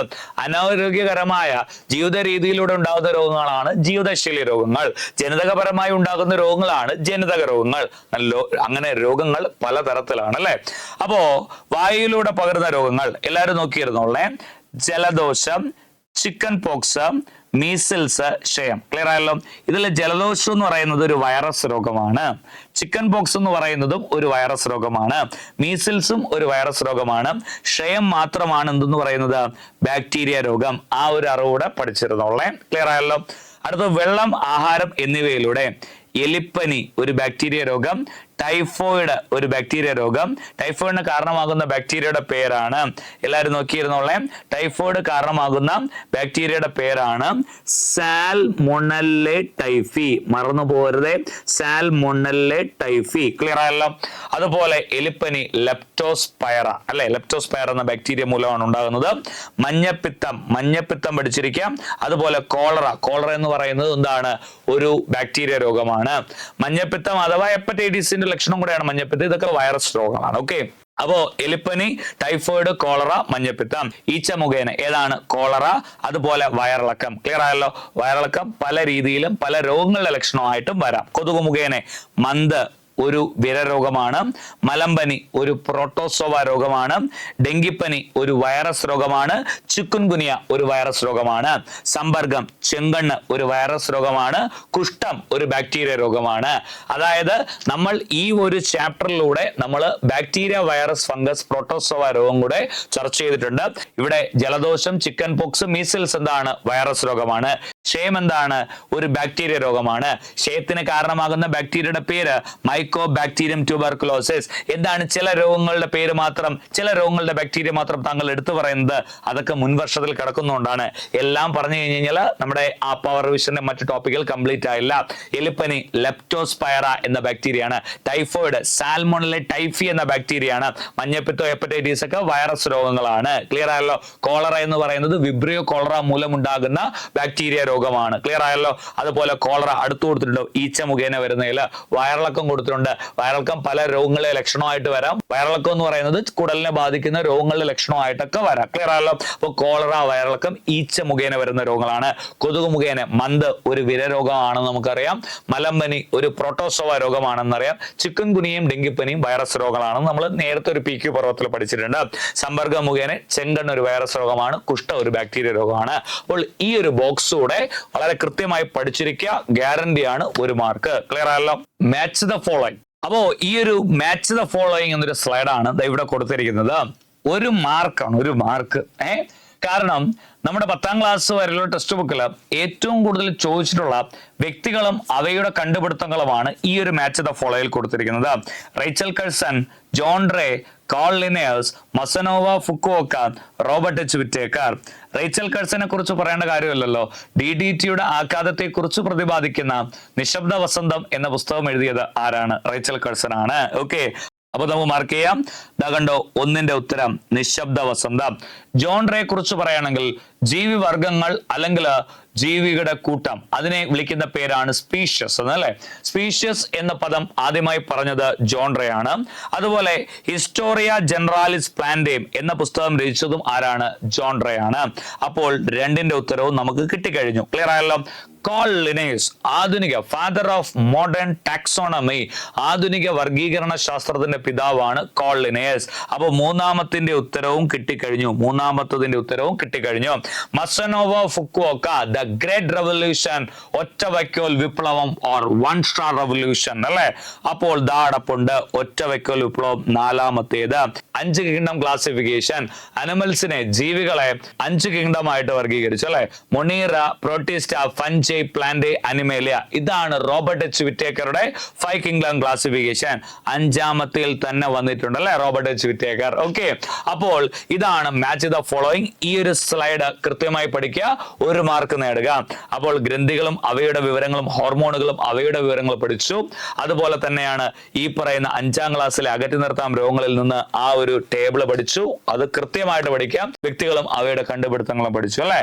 അപ്പോ ഇനി നമുക്ക് നോക്കാൻ പോകുന്നത് വളരെ ഇമ്പോർട്ടന്റ് ആയിട്ടുള്ള ഒരു കാര്യമാണ്. ക്ലിയർ ആയല്ലോ? ഈ ഇടയ്ക്ക് പരീക്ഷയ്ക്ക് പേശികളുമായി ബന്ധപ്പെട്ട സ്റ്റേറ്റ്മെന്റ് രീതിയിലുള്ള ചോദ്യങ്ങൾ വരുന്നു. ക്ലിയർ ആയല്ലോ? പേശിവസ്തുവിന് ചോദിക്കുന്ന ചോദ്യങ്ങളാണ്. 1, പേശികൾ അസ്ഥിയുമായി ബന്ധിപ്പിച്ചിരിക്കുന്ന യോജകലയുടെ പേരാണ് ഏതെന്ന് പറയുന്നത്? ടെൻഡൻ എന്ന് പറയുന്നത്. അതുപോലെ പേശികളുടെ പ്രസ്താവന രീതികൾ SSCRT എന്ന് ചോദിക്കാൻ തുടങ്ങിയിട്ടുണ്ട്. 9ാം ക്ലാസ്സിലെ ടെസ്റ്റ് ചെയ്യുന്നതാണ്. അപ്പോ 3 തരത്തിലുള്ള പേശികളാണുള്ളത്. നിങ്ങൾ പഠിക്കുക, 1 മാർക്ക് നേടുക. അസ്ഥിപേശി, മിനുസപേശി, അതുപോലെ ഹൃദയപേശി. ആദ്യമായി ഞാനിവിടെ പഠിപ്പിക്കാൻ പോകുന്നത് അസ്ഥിപേശി അഥവാ സ്കെലറ്റൽ മസിലിനെ കുറിച്ചാണ്. ഇതിനെ എന്തുകൊണ്ടാണ് രേഖാങ്കിത പേശി എന്ന് പറയുന്നത്? ഞാൻ ജസ്റ്റ് ഒരു പടം ഇവിടെ വരയ്ക്കുകയാണ്. ഈ ഒരു അസ്ഥിപേശിയിലെ കോശങ്ങൾ കാണപ്പെടുന്നത് സിലിണ്ടർ ആകൃതിയിലാണ്. ക്ലിയർ ആയല്ലോ? ഈ സിലിണ്ടർ ആകൃതിയിൽ കാണപ്പെടുന്ന ഈ കോശങ്ങൾക്ക് എന്തുണ്ട്? വരകളുണ്ട്. ഇംഗ്ലീഷിൽ സ്ട്രയേഷൻ എന്ന് പറയും. ക്ലിയർ ആയല്ലോ? അതുകൊണ്ടാണ് ഇതിലെ രേഖാങ്കിത പേശി എന്ന് പറയുന്നത്. സ്ലൈഡ് നോക്കിക്കോളേ. അസ്ഥികളുമായി ചേർന്നു കാണപ്പെടുന്നു സിലിണ്ടർ ആകൃതിയിലുള്ള കോശങ്ങൾ, കുറുകെ വരകളുണ്ട്. ഓക്കെ, അതുകൊണ്ടാണ് ഇതിന് രേഖാങ്കിത പേശി എന്ന് പറയുന്നത്. നമ്മൾ വിചാരിച്ചു കഴിഞ്ഞാൽ അസ്ഥിപേശി എന്ത് ചെയ്യാൻ പറ്റും? ചലിപ്പിക്കാൻ പറ്റും. അതുകൊണ്ട് ഐച്ഛിക ചലനങ്ങൾ സാധ്യമാക്കുന്നു. ക്ലിയർ ആയിട്ട് പഠിച്ചിരിക്കാം അസ്ഥിപേശിയെ കുറിച്ച്. അടുത്തതാണ് ഈ പറയുന്ന മിനുസപേശി. ആന്തരിക അവയവങ്ങളായ അല്ലെങ്കിൽ ഭാഗങ്ങളായ ആമാശയം, ചെറുകുടൽ തുടങ്ങിയ ആന്തരിക അവയവങ്ങളിലും രക്തക്കുഴലുകളിലും കാണപ്പെടുന്നു. ഈ പറയുന്ന ഈ ഒരു ആകൃതിയെ വിളിക്കുന്ന പേരാണ് അഗ്രഭാഗങ്ങൾ കൂർത്തിരിക്കും, നടുഭാഗം വേർതിരിക്കും. ഈ ഒരു കോശങ്ങളെ വിളിക്കുന്ന പേര് അല്ലെങ്കിൽ ഈ ഒരു ആകൃതിയിലുള്ള കോശങ്ങളെ സ്പിൻഡിൽ ആകൃതിയിലുള്ള കോശങ്ങൾ എന്ന് പറയുന്നു. അതുകൊണ്ട് ഇവിടെ ഇത് ശ്രദ്ധിച്ചാൽ നിങ്ങൾക്ക് മനസ്സിലാവും, എന്തല്ല കുറുകെ വരകളില്ല. അല്ലെ. അപ്പോൾ സ്പിൻഡിൽ ആകൃതിയിലുള്ള കോശങ്ങളാണ് എവിടെ കാണപ്പെടുന്നത്? മിനുസപേശിയിൽ കാണപ്പെടുന്നത്. കുറുകെ വരകൾ ഇല്ല. നമ്മൾ വിചാരിച്ചാൽ ആമാശയത്തെ ചെറുകുടലിനെയോ അല്ലെങ്കിൽ രക്തക്കുഴലുകളെ ചലിപ്പിക്കാൻ പറ്റുമോ? ഇല്ല. അതുകൊണ്ട് തന്നെ അനൈച്ഛിക ചലനങ്ങൾ സാധ്യമാക്കുന്നു. മിനുസപേശി, സ്മൂത്ത് മസിൽ. എന്തുകൊണ്ടാണ് രേഖശൂന്യ പേശി എന്ന് പറയുന്നത്? ആ സ്പിൻഡിൽ ആകൃതിയിലുള്ള കോശങ്ങൾക്ക് എന്തില്ല? കുറുകെ വരകളില്ല. അടുത്തതാണ് ഹൃദയപേശി, കാർഡിയക് മസിൽ. ഈ രീതിയിൽ ശാഖകൾ പോലെ ഇങ്ങനെ പൊക്കോണ്ടേയിരിക്കും. അതാണ് ഇവിടുത്തെ കോശങ്ങളുടെ പ്രത്യേകത, ഹൃദയപേശിയിലെ കോശങ്ങളുടെ പ്രത്യേകത. ഞാൻ നേരത്തെ പറഞ്ഞ പോലെ ഇതിൽ എന്തുണ്ട്? വരകളുണ്ട്. എന്തുണ്ട്? വരകളുണ്ട്. അപ്പോ ഹൃദയഭിത്തിയിൽ കാണപ്പെടുന്നു. പേര് കേൾക്കുമ്പോഴേ അറിയാം അല്ലെ. ശാഖകളായി പിരിഞ്ഞു പോകുന്നു. കണ്ടോ? ശാഖകളായി പിരിഞ്ഞു പോകുന്നു. കുറുകെ വരകളുണ്ട്. അപ്പൊ ഇതെന്താണ്? രേഖാങ്കിത പേശി തന്നെയാണ്. വിചാരിച്ചാൽ ചലിപ്പിക്കാൻ പറ്റൂ? ചലിപ്പിക്കാൻ കഴിയില്ല. അനൈച്ഛിക ചലനങ്ങൾ സാധ്യമാക്കുന്നു. ആകെ പേശികളുടെ എണ്ണം 639. ഈ പറയുന്ന പേശികൾ അസ്ഥിയുമായി ബന്ധിപ്പിക്കുന്ന ഭാഗത്തിന്റെ പേരാണ്, അല്ലെങ്കിൽ കലയുടെ പേരാണ് ടെൻഡൻ എന്ന് പറയുന്നത്. അപ്പോ 3 തരത്തിലുള്ള പേശികളാണുള്ളത്. അസ്ഥിപേശി, മിനുസപേശി, ഹൃദയപേശി. അസ്ഥിപേശിയിലെ കോശങ്ങൾ സിലിണ്ടർ ആകൃതിയിലും മിനുസപേശിയിലെ കോശങ്ങൾ സ്പിൻഡിൽ ആകൃതിയിലും ഹൃദയപേശിയിലെ കോശങ്ങൾ ഒരു ശാഖകൾ പോലെ കാണപ്പെടുന്നു അല്ലെ. അപ്പോൾ മറ്റു കാര്യങ്ങളെല്ലാം നിങ്ങൾ പഠിച്ചതാണ്. അപ്പൊ ഈ ഒരു സ്ലൈഡും കൂടെ കൃത്യമായി പഠിച്ചിരിക്കുക. ഗ്രന്ഥികളും ഹോർമോണുകളും, അതുപോലെ രോഗങ്ങൾ, അതുപോലെ വ്യക്തികളും അവയുടെ കണ്ടുപിടുത്തം, പിന്നെ പേശിവ്യവസ്ഥയെക്കുറിച്ചുള്ള സ്റ്റേറ്റ്മെന്റ് ചോദ്യങ്ങൾക്ക് ഉത്തരം എഴുതാൻ വേണ്ടിയിട്ട് ഈ ഒരു പാർട്ട് കൂടെ കൃത്യമായിട്ട് പഠിച്ചിരിക്കുക. ഇനി അടുത്തും ഇമ്പോർട്ടന്റ് ആയിട്ടുള്ള ഭാഗമാണ്, എല്ലാവരും ശ്രദ്ധിച്ചിരിക്കുക. ഓക്കെ. അപ്പോ എല്ലാവരും ചോദിച്ചൊരു ചോദ്യമാണ്, ബോട്ടണി അല്ലെങ്കിൽ സസ്യശാസ്ത്രത്തിൽ നിന്ന് LGS ചോദിക്കുന്ന ടോപ്പിക്ക് കൊണ്ടുവന്നിട്ടുണ്ട്. ഇനി നിങ്ങൾ പഠിച്ച് ബുദ്ധിമുട്ടേണ്ട ആവശ്യമില്ല. ഇതങ്ങ് പഠിച്ചിരുന്നാൽ മതി. സഹായക വർണ്ണകങ്ങൾ അല്ലെങ്കിൽ അസസറി പിഗ്മെന്റ്സ് എന്ന് പറയും. ഓക്കെ. ഓരോ പോയിന്റ് ആയിട്ട് പഠിക്കണം. സസ്യങ്ങൾ ആഹാരം നിർമ്മിക്കുന്ന പ്രക്രിയയുടെ പേരാണ് പ്രകാശ സംശ്ലേഷണം എന്ന് പറയുന്നത് അല്ലെ.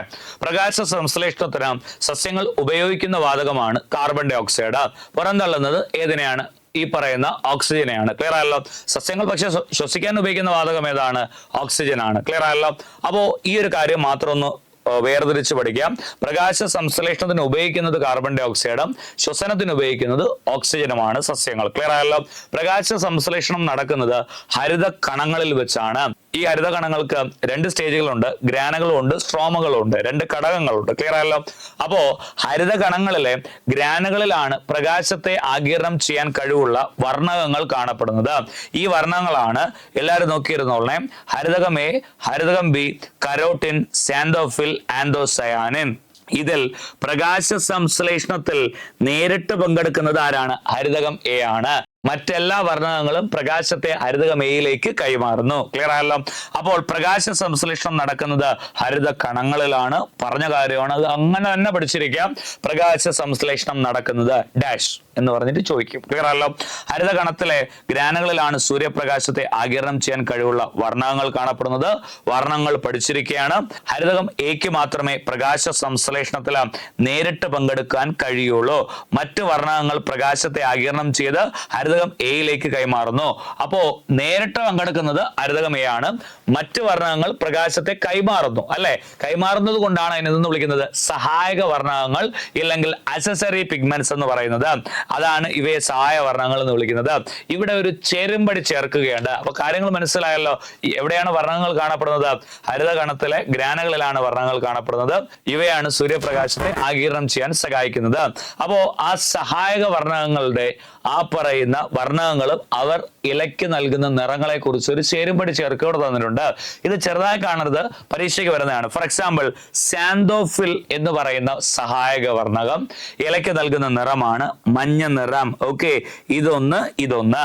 കരോട്ടിൻ ഇലകൾക്ക് ഓറഞ്ചും മഞ്ഞയും കലർന്ന നിറം നൽകുന്നു. രണ്ടാമത്തെ പോയിന്റ്. 3, ആന്തോസയാനിൻ ഇലകൾക്ക് ചുവപ്പ് നിറം നൽകുന്നു. അപ്പോൾ സാന്തോഫിൽ മഞ്ഞ നിറം, കരോട്ടിൻ ഓറഞ്ചും മഞ്ഞയും കലർന്ന നിറം, ആന്തോസയാനിൻ ചുവപ്പ് നിറം. വളരെ കൃത്യമായിട്ട് പഠിച്ചിരിക്കുക.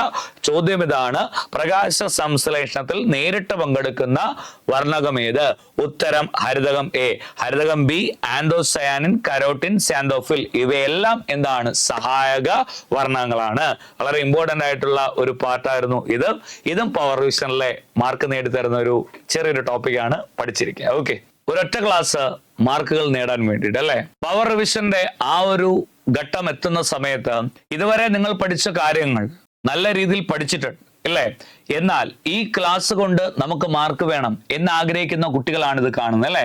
യെസ്, നിങ്ങൾക്ക് വേണ്ടി പരിസ്ഥിതിയിൽ നിന്ന് ഞാൻ കൊണ്ടുവന്നിരിക്കുന്ന ഒരു ടോപ്പിക്കാണ് ആവാസ വ്യവസ്ഥ. ഏതാണ് ആവാസ വ്യവസ്ഥ? ആവാസ വ്യവസ്ഥ എന്ന് പറയുന്നത് ജീവീയ ഘടകങ്ങളും അജീവീയ ഘടകങ്ങളും പരസ്പരം ബന്ധപ്പെട്ടിരിക്കുന്നു. മാത്രമല്ല ഇവയുടെ ചുറ്റുപാടുകളും പരസ്പരം ബന്ധപ്പെട്ടിരിക്കുന്നു. എളുപ്പത്തിൽ പറഞ്ഞ് മനസ്സിലാക്കി തരാം. ഒരു കുളം, ആ കുളത്തിലെ അജീവീയ ഘടകമാണ് അതിലെ ജലം. ജീവനില്ല ജലത്തിന് അല്ലെ? ജീവനുള്ള ഘടകമാണ് ഏത്? മത്സ്യം എന്ന് പറയുന്നത്. അവിടെ വെള്ളവും ആ പറയുന്ന മത്സ്യവും പരസ്പരം ബന്ധപ്പെട്ടിരിക്കുകയല്ലേ? വെള്ളമില്ലെങ്കിൽ മത്സ്യങ്ങൾക്ക് അവിടെ നിലനിൽക്കാൻ പറ്റൂ? ഇല്ല. ഇതാണ് ഞാൻ പറഞ്ഞത്. ജീവീയ ഘടകങ്ങളും അജീവീയ ഘടകങ്ങളും പരസ്പരം ബന്ധപ്പെട്ടിരിക്കുന്നു. മാത്രമല്ല അവയുടെ ചുറ്റുപാടുകളും പരസ്പരം ബന്ധപ്പെട്ടിരിക്കുന്നു. ഈ പറയുന്നതിന്റെ പരസ്പര ആശ്രയത്വത്തിന്റെ ഫലമായി ഉണ്ടാകുന്ന ജൈവിക ഘടനയാണ് എന്തെന്ന് പറയുന്നത്? ആവാസ വ്യവസ്ഥ എന്ന് പറയുന്നത്. യെസ്, ആവാസ വ്യവസ്ഥയെ പ്രധാനമായി രണ്ടായി തിരിക്കാം.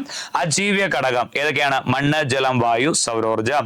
അതുപോലെ ജീവീയ ഘടകം ഉൽപാദകർ, ഉപഭോക്താക്കൾ, വിഘാടകർ. ക്ലിയർ ആയല്ലോ? ഭക്ഷ്യശൃംഖല ആരംഭിക്കുന്നത് ഉത്തരം ഉൽപാദകർ. ഭക്ഷ്യശൃംഖല അവസാനിക്കുന്നത് വിഘാടകർ. ഉൽപാദകരിൽ നിന്ന് ഗുണം സ്വീകരിക്കുന്നവർ ഉപഭോക്താക്കൾ. ഇതാണ് മൂന്നിന്റെയും പ്രീവിയസ് ചോദ്യങ്ങൾ. ആദ്യം നോക്കാൻ പോകുന്നത് എന്താണ് ഉൽപാദകർ അഥവാ പ്രൊഡ്യൂസേഴ്സ് എന്നുള്ള കാര്യമാണ്. ഈ ഒരു ഞാൻ പറയുന്നത് കൃത്യമായി ശ്രദ്ധിച്ചു കഴിഞ്ഞാൽ നിങ്ങൾക്ക് മനസ്സിലാവും എന്താണ് ഉൽപാദകർ. നമ്മുടെ ചുറ്റുപാടും സസ്യങ്ങൾ വളർന്നു നിൽക്കുന്നു അല്ലെ? അതുപോലെ മരങ്ങളുണ്ട്. കുളത്തിൽ ചെന്ന് നോക്കി കഴിഞ്ഞാൽ ഈ പായൽ പോലെയും അതുപോലെ നമ്മൾ നഗ്നനേത്രങ്ങൾ കൊണ്ട് നോക്കിയാൽ കാണാൻ കഴിയില്ല. പക്ഷേ ആ ജലം മലിനീകരണമാണെങ്കിൽ ഈ പറയുന്ന ഉൽപാദകർ അവിടെ പെരുകുന്നു. അപ്പൊ നമുക്ക് കാണാൻ പറ്റും.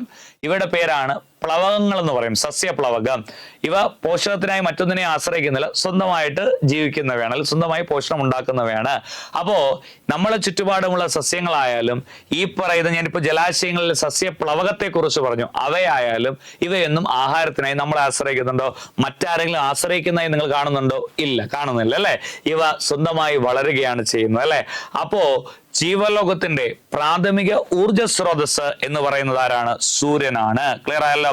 ജീവലോകത്തിന്റെ പ്രാഥമിക ഊർജ സ്രോതസ്സായ സൂര്യനിൽ നിന്നുള്ള പ്രകാശോർജം സ്വീകരിച്ച് ആഹാരം നിർമ്മിക്കുന്ന, സ്വന്തമായ ആഹാരം നിർമ്മിക്കുന്നവയെ നമ്മൾ സ്വപോഷികളെന്നും ഇംഗ്ലീഷിൽ ഓട്ടോട്രോപ്സ് എന്നും വിളിക്കാറുണ്ട് അല്ലെ? അപ്പൊ സ്വന്തമായി ആഹാരം നിർമ്മിക്കുന്ന സ്വപോഷികളായ ഹരിതസസ്യങ്ങളാണ് എന്ന് പറയുന്നത് ഉൽപാദകർ എന്ന് പറയുന്നത്. ഓക്കെ, അപ്പോൾ ജീവലോകത്തിന്റെ പ്രാഥമിക ഊർജ സ്രോതസ്സായ സൂര്യനിൽ നിന്നുള്ള പ്രകാശോർജത്തെ സ്വീകരിച്ച് പ്രകാശ സംശ്ലേഷണമാണ് സസ്യങ്ങൾ ആഹാരം നിർമ്മിക്കുന്നവ അല്ലെ? ഞാൻ നേരത്തെ ഒരു സ്ലൈഡിൽ പറഞ്ഞാണ്. അപ്പൊ അവിടെ പ്രകാശ സംശ്ലേഷണത്തിന് ആവശ്യമായ ആ ഒരു വർണ്ണകം നമ്മൾ അവിടെ പറഞ്ഞു അല്ലെ? അപ്പൊ ആഹാരം നിർമ്മിക്കുന്ന സ്വപോഷികളായ ഹരിതസസ്യങ്ങളാണ് ആവാസ വ്യവസ്ഥയിലെ ഉൽപാദകർ എന്നറിയപ്പെടുന്നത്. ക്ലിയർ ആയല്ലോ? കര ആവാസ വ്യവസ്ഥയിലെ ഉൽപാദകരാണ് ഔഷധികളും വൃക്ഷങ്ങളും. ക്ലിയർ ആയല്ലോ? ജല ആവാസ വ്യവസ്ഥയിൽ ഞാൻ പറഞ്ഞു നഗ്ന നേത്രങ്ങൾ കൊണ്ട് നോക്കിയാൽ കാണാൻ കഴിയില്ല. അവയെ വിളിക്കുന്ന പേരാണ് സസ്യപ്ലവകം. പിന്നെ ഉയർന്ന തലത്തിലുള്ള സസ്യങ്ങളും ജലാശയങ്ങളിൽ കാണാറുണ്ട്. സസ്യപ്ലവകങ്ങൾക്ക് ഉദാഹരണമാണ് ആൽഗകൾ എന്ന് പറയും. എടാ, ഈ ജലാശയങ്ങളിലേക്ക് മലിനമായ ജലാശയങ്ങളിൽ പച്ച പരവതാനി വിരിച്ചതുപോലെ കാണപ്പെടും. ശ്രദ്ധിച്ചിട്ടുണ്ടോ നിങ്ങൾ? അതിന് കാരണം ഈ സസ്യപ്ലവകങ്ങൾ ജലാശയത്തിലേക്ക് ഈ പോഷകങ്ങൾ എത്തിച്ചേർന്നാൽ, നമ്മൾ വീടുകളിൽ നിന്നൊക്കെ ഒഴുക്കിവിടുന്ന ജലത്തില് എന്തുണ്ട്? ഈ പറയുന്ന പോഷകങ്ങളുണ്ട്. അതെത്തുമ്പോൾ ഈ ഉൽപാദകർ എന്ത് ചെയ്യാൻ തുടങ്ങും? തഴച്ചു വളരാൻ തുടങ്ങും. അങ്ങനെ ആൽഗകൾ പെരുകുന്ന ആ ഒരു അവസ്ഥയെ നമ്മൾ ആൽഗൽ ബ്ലൂം എന്ന് വിളിക്കാറുണ്ട്. അപ്പോ ഒരിക്കലും ജലാശയത്തിൽ ഉൽപാദകർ അമിതമായി വളരാൻ പാടില്ല. കാരണം എന്താണ് ജലത്തിന്റെ ധർമ്മം? വളരെ തണുത്തതും തെളിഞ്ഞതും ശുദ്ധവുമായിരിക്കണം. ക്ലിയർ ആയല്ലോ? അപ്പോ ജല ആവാസ വ്യവസ്ഥയിൽ എന്നാലും ഞാൻ പറയുകയാണ്, ജലാവാസ വ്യവസ്ഥയിൽ ഉൽപാദകരായി എപ്പോഴും ആര് കാണും? സസ്യപ്ലവകം കാണും. എന്ത് ചെയ്യാൻ പാടില്ല? കൂടാൻ പാടില്ല. ക്ലിയർ ആയല്ലോ? അപ്പോ സസ്യപ്ലവകങ്ങൾ, ആൽഗകൾ, ഉയർന്ന തലത്തിലുള്ള സസ്യങ്ങൾ എവിടെയുണ്ട്? ജല ആവാസ വ്യവസ്ഥയിലുണ്ട്. ക്ലിയർ ആയല്ലോ? അതായത് ഒരു ജീവികൾ മരിച്ചു കഴിഞ്ഞു കഴിഞ്ഞാലും ആ ഒരു ഭക്ഷ്യശൃംഖല അവസാനിക്കുന്നില്ല. അത് എവിടെ കൊടുത്തിട്ടുണ്ട്? ജീവികൾ മരിക്കുന്നതോടെ മൃതാവശിഷ്ട ഭക്ഷ്യശൃംഖല ആരംഭിക്കുന്നു. അതായത് വേറൊന്നുമില്ല, ഇപ്പൊ കരയിലോ ജലത്തിലോ ഒരു ജീവജാലം ചത്തു കഴിഞ്ഞാൽ അല്ലെങ്കിൽ മരിച്ചു കഴിഞ്ഞാൽ അവ എന്ത് ചെയ്യുന്നു? ജലത്തിലാണെങ്കിൽ ജലത്തിൽ ലയിക്കുന്നു. അതുപോലെ ഈ പറയുന്ന കരയിലാണെങ്കിൽ കരയിൽ ഇഴുകിച്ചേരുന്നു. ഇതിനെ സഹായിക്കുന്നവയാണ് വിഘാടകർ എന്ന് പറയുന്നത്. അതിനെക്കുറിച്ച് ഞാൻ പറഞ്ഞു തരും. അപ്പോൾ അവിടെ നിന്ന് ഒരു ജീവജാലം മരിച്ചു കഴിഞ്ഞാൽ അവിടെ നിന്ന് ആരംഭിക്കുന്നതാണ് മൃതാവശിഷ്ട ഭക്ഷ്യശൃംഖല. ആ അവശിഷ്ടങ്ങൾ എന്ത് ചെയ്യുന്നു? വിഘടിപ്പിച്ച് വിഘാടകർ ഊർജം കണ്ടെത്തുന്നു. ആ ശവശരീരങ്ങളെ മണ്ണിലോ ജലത്തിലോ ലയിപ്പിക്കുന്നു. അതാണ് മൃതാവശിഷ്ട ഭക്ഷ്യശൃംഖല കൊണ്ട് അർത്ഥമാക്കുന്നത്. ക്ലിയർ ആയല്ലോ? എന്താണ് ഉപഭോക്താക്കൾ എന്ന് ചോദിച്ചു കഴിഞ്ഞാൽ എല്ലാ ജന്തുക്കളും സസ്യങ്ങളെയാണ് ആഹാരത്തിനായി ആശ്രയിക്കുന്നത്. അതിനാൽ ഇവയെ ഉപഭോക്താക്കൾ അല്ലെങ്കിൽ പരപോഷികൾ എന്ന് വിളിക്കുന്നു. പോഷണത്തിനായി മറ്റുള്ളവയെ ആശ്രയിക്കുന്നു. ഉദാഹരണം നമ്മൾ തന്നെ മനുഷ്യർ അല്ലെ, പോഷണത്തിനായി നമ്മൾ എന്ത് ചെയ്യുന്നു? മറ്റുള്ളവയെ ആശ്രയിക്കുന്നു, പരപോഷികളാണ്. അപ്പൊ എന്താണ് ജീവിയ ഘടകം എന്ന് മനസ്സിലായി, എന്താണ് അജീവിയ ഘടകം എന്ന് മനസ്സിലായി, എന്താണ് ഉൽപാദകർ എന്ന് മനസ്സിലായി, എന്താണ് ഉപഭോക്താക്കൾ എന്ന് മനസ്സിലായി അല്ലെ. പ്രാഥമിക ഉപഭോക്താക്കൾ എപ്പോഴും സസ്യബുക്കുകളായിരിക്കും. എക്സാമ്പിൾ മാന്, ജന്തുപ്ലവകം, പശു. ഓക്കെ, അതായത് നമ്മുടെ ജലാശയത്തില് ഉൽപാദകരെ പോലെ, ഉൽപാദകർ എന്ന് പറയുന്നത് എന്താണ്? സ്വന്തമായി ഊർജമുണ്ടാക്കി ജീവിക്കുന്നവരാണ് ഉൽപാദകർ അല്ലെ. ആ ഉൽപാദകർക്ക് ഉദാഹരണമാണ് സസ്യപ്ലവം ജലാശയത്തിലെ. അതുപോലെ ജലാശയത്തിൽ ഈ സസ്യപ്ലവങ്ങളെ ആശ്രയിച്ച് കഴിയുന്ന അല്ലെങ്കിൽ ഉൽപാദകരെ ആശ്രയിച്ച് കഴിയുന്ന ഒരു ചെറിയ ജീവിയുണ്ട്. അതിനെ വിളിക്കുന്ന പേരാണ് ജന്തുപ്ലവകം. ഈ പ്ലവകങ്ങൾ എന്ന് പറയുന്നത് ഈ ജലാശയങ്ങളിൽ ഇങ്ങനെ പൊങ്ങിക്കിടക്കുന്നവയാണ്. വളരെ അതിസൂക്ഷ്മമായ ജീവികളാണ്. ഇത് രണ്ട് തരത്തിലുള്ള പ്ലവകങ്ങളുണ്ട്. സസ്യപ്ലവകം ഉൽപാദകരുണ്ട്, ജന്തുപ്ലവകമായ പ്രാഥമിക ഉപഭോക്താക്കളും ഉണ്ട്. ക്ലിയർ ആയല്ലോ. പിന്നെ ജലാശയത്തിലുള്ളത് നിങ്ങൾക്ക് അറിയാം, മത്സ്യങ്ങളും വലിയ മത്സ്യങ്ങളും ഒക്കെ തന്നെയാണ്. അപ്പോ മാൻ, ജന്തുപ്ലവകം, പശു ഇതൊക്കെ എന്തിനു ഉദാഹരണമാണ്? പ്രാഥമിക ഉപഭോക്താക്കൾക്ക് ഉദാഹരണമാണ്. ഈ ഒരു ബോക്സ് ശ്രദ്ധിച്ചോളേ. ജല ആവാസ വ്യവസ്ഥയിലെ സസ്യബുക്കുകൾക്ക് ഉദാഹരണമാണ് ഏതെന്ന് പറയുന്നത്? മൊളസ്കുകൾ എന്ന് പറയുന്നത്. ഇതങ്ങ് കാണാതെ അങ്ങ് പഠിച്ചിരുന്നാൽ മതി. ജല ആവാസ വ്യവസ്ഥയിലെ സസ്യബുക്കുകൾക്ക് ഒരു ഉദാഹരണമാണ് ഏത്? മൊളസ്കുകൾ എന്ന് പറയുന്നത്. മൃദാവിശിഷ്ട ഭക്ഷ്യശൃംഖലയെ കുറിച്ച് ചെറിയൊരു ഡീറ്റെയിലിംഗ്. ഭക്ഷ്യശൃംഖല അവസാനിക്കുന്ന എവിടെയാണ്? വിഘാടകരിലാണ് അല്ലെ. മൃദാവശിഷ്ടങ്ങളിൽ നിന്നും ആരംഭിക്കുന്നതാണ് മൃദാവിശിഷ്ട ഭക്ഷ്യശൃംഖല. പരപോഷികളായ ബാക്ടീരിയ, ഫംഗസ് തുടങ്ങിയ വിഘാടകർ ചേർന്നാണ് ഉണ്ടായിരിക്കുന്നത്. വിഘാടകരെ സാപ്രോട്രോപ്സ് അല്ലെങ്കിൽ മൃതഭോജി എന്നറിയപ്പെടുന്നു. ഇവയ്ക്ക് ആവശ്യമായ ഊർജവും പോഷണവും മൃദാവശിഷ്ടങ്ങളുടെ വിഘടനത്തിൽ നിന്നാണ് ലഭിക്കുന്നത്. അപ്പോൾ വിഘാടകർ എന്ന് പറയുമ്പോൾ ഇപ്പോ സസ്യങ്ങളായാലും ജന്തു ആയാലും അത് ചിലപ്പോൾ പ്രിഡേറ്റ് ചെയ്യാം. ഇപ്പൊ ഇരപിടുത്തവും നമ്മൾ കേട്ടിട്ടുണ്ട് അല്ലെ. ഒരു മാനിനെയോ അല്ലെങ്കിൽ മുയലിനെ പാമ്പ് പിടിക്കുന്നുണ്ട്. അപ്പോ ഈ മുയല് പാമ്പ് പിടിക്കാതെ എന്ത് ചെയ്യാം? ഈ പറയുന്ന മരണത്തിന് ഇരയാകാം. ഏത് തന്നെ മൃതശരീരം കിട്ടിക്കഴിഞ്ഞു കഴിഞ്ഞാലും അല്ലെങ്കിൽ ഒരു ഭക്ഷ്യശൃംഖലയിലെ എല്ലാ ജീവികളുടെയും അവസാനം എന്ന് പറയുന്നത് വിഘാടകരിലാണ് അല്ലെ. വിഘാടകർ അവരെ എന്ത് ചെയ്യുന്നു? മണ്ണിലാണെങ്കിൽ മണ്ണിൽ ലയിപ്പിക്കുന്നു, ജലത്തിലാണെങ്കിൽ ജലത്തിൽ ലയിപ്പിക്കുന്നു. വിഘാടകർ മൃതശരീരങ്ങളിൽ നിന്ന് ഇവ എന്ത് ചെയ്യുന്നു? ഊർജം കണ്ടെത്തുന്നു. അതുകൊണ്ടാണ് ഇവയെ മൃതഭോജി എന്ന് വിളിക്കുന്നത്. വേറൊന്നുമില്ല, ഇതൊന്ന് ജസ്റ്റ് ഒന്ന് ശ്രദ്ധിച്ചിരുന്നാൽ മാത്രം മതി. ഉൽപാദകർ, ഉപഭോക്താക്കൾ, വിഘാടകർ മനസ്സിലായി. സ്വന്തമായി ഊർജം നിർമ്മിക്കുന്നവ ഉൽപാദകർ, അതുപോലെ ഊർജത്തിനായി സസ്യങ്ങളെ ആശ്രയിക്കുന്നവ പരപോഷികൾ അല്ലെങ്കിൽ ഉപഭോക്താക്കൾ. എല്ലാത്തിന്റെ അവസാനം എവിടെയാണ്? വിഘാടകരാണ്. മൃതശരീരത്തിൽ നിന്ന് ഊർജം കണ്ടെത്തുന്നവയാണ് വിഘാടകർ. ഇനി ഞാൻ പഠിപ്പിക്കുന്ന ടേബിൾ മനസ്സിലാക്കി കഴിഞ്ഞു കഴിഞ്ഞാൽ എക്കോസിസ്റ്റം കംപ്ലീറ്റ് ആയിട്ടുണ്ട്. ഓക്കെ, അത് പഠിക്കുന്നതിന് മുമ്പായിട്ട് ചെറിയൊരു കാര്യം. ജീവികളുടെ സ്ഥാനത്തെ കുറിക്കുന്ന പദമാണ് പോഷണതല. ഇനി നമുക്ക് എന്ത് ചെയ്യാം? ടേബിളിലോട്ട് കടക്കാം. ക്ലിയർ ആയല്ലോ. അപ്പോ ഞാൻ ഇവിടെ മാർക്ക് ചെയ്യുന്ന ശ്രദ്ധിച്ചോളേ. 1, 2, 3, 4 ഇതാണ് പോഷണതലം എന്ന് പറയുന്നത്. 1-ൽ ഉൾപ്പെടുന്നത് എപ്പോഴും ഉൽപാദകരായിരിക്കും. ഉൽപാദകരെ കുറിച്ച് ഇനി പറയുന്നല്ലോ. 2-ൽ ഉൾപ്പെടുന്നത് പ്രാഥമിക ഉപഭോക്താക്കളായിരിക്കും. ഉദാഹരണം സസ്യബുക്കുകൾ.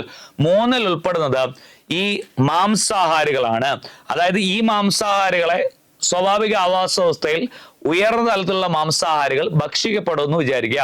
ഫോർ എക്സാമ്പിൾ, പാമ്പിനെ പരുന്ത് പിടിക്കുന്നു, ചെന്നായെ പുലി പിടിക്കുന്നു, പക്ഷികളെ വലിയ പക്ഷികൾ പിടിക്കുന്നു. അപ്പോ അങ്ങനെയുള്ളവയാണ് 3-ാമത്തെ തലത്തിലെ മാംസാഹാരികൾ. 4-ാമത്തെ പോഷണതലത്തിലെ മാംസാഹാരികളെ സ്വാഭാവിക ആവാസ വ്യവസ്ഥയിൽ ആരും ഭക്ഷിക്കപ്പെടുന്നില്ല. ഉദാഹരണം മനുഷ്യൻ, സിംഹം, നീലത്തിമിംഗലം, പരുന്ത്, കഴുകൻ തുടങ്ങിയവയാണ്. ഇതാണ് ഐഡിയോളജി. കണ്ടോ? ഉൽപാദകർ 1-ാമത്തെ പോഷണതലം.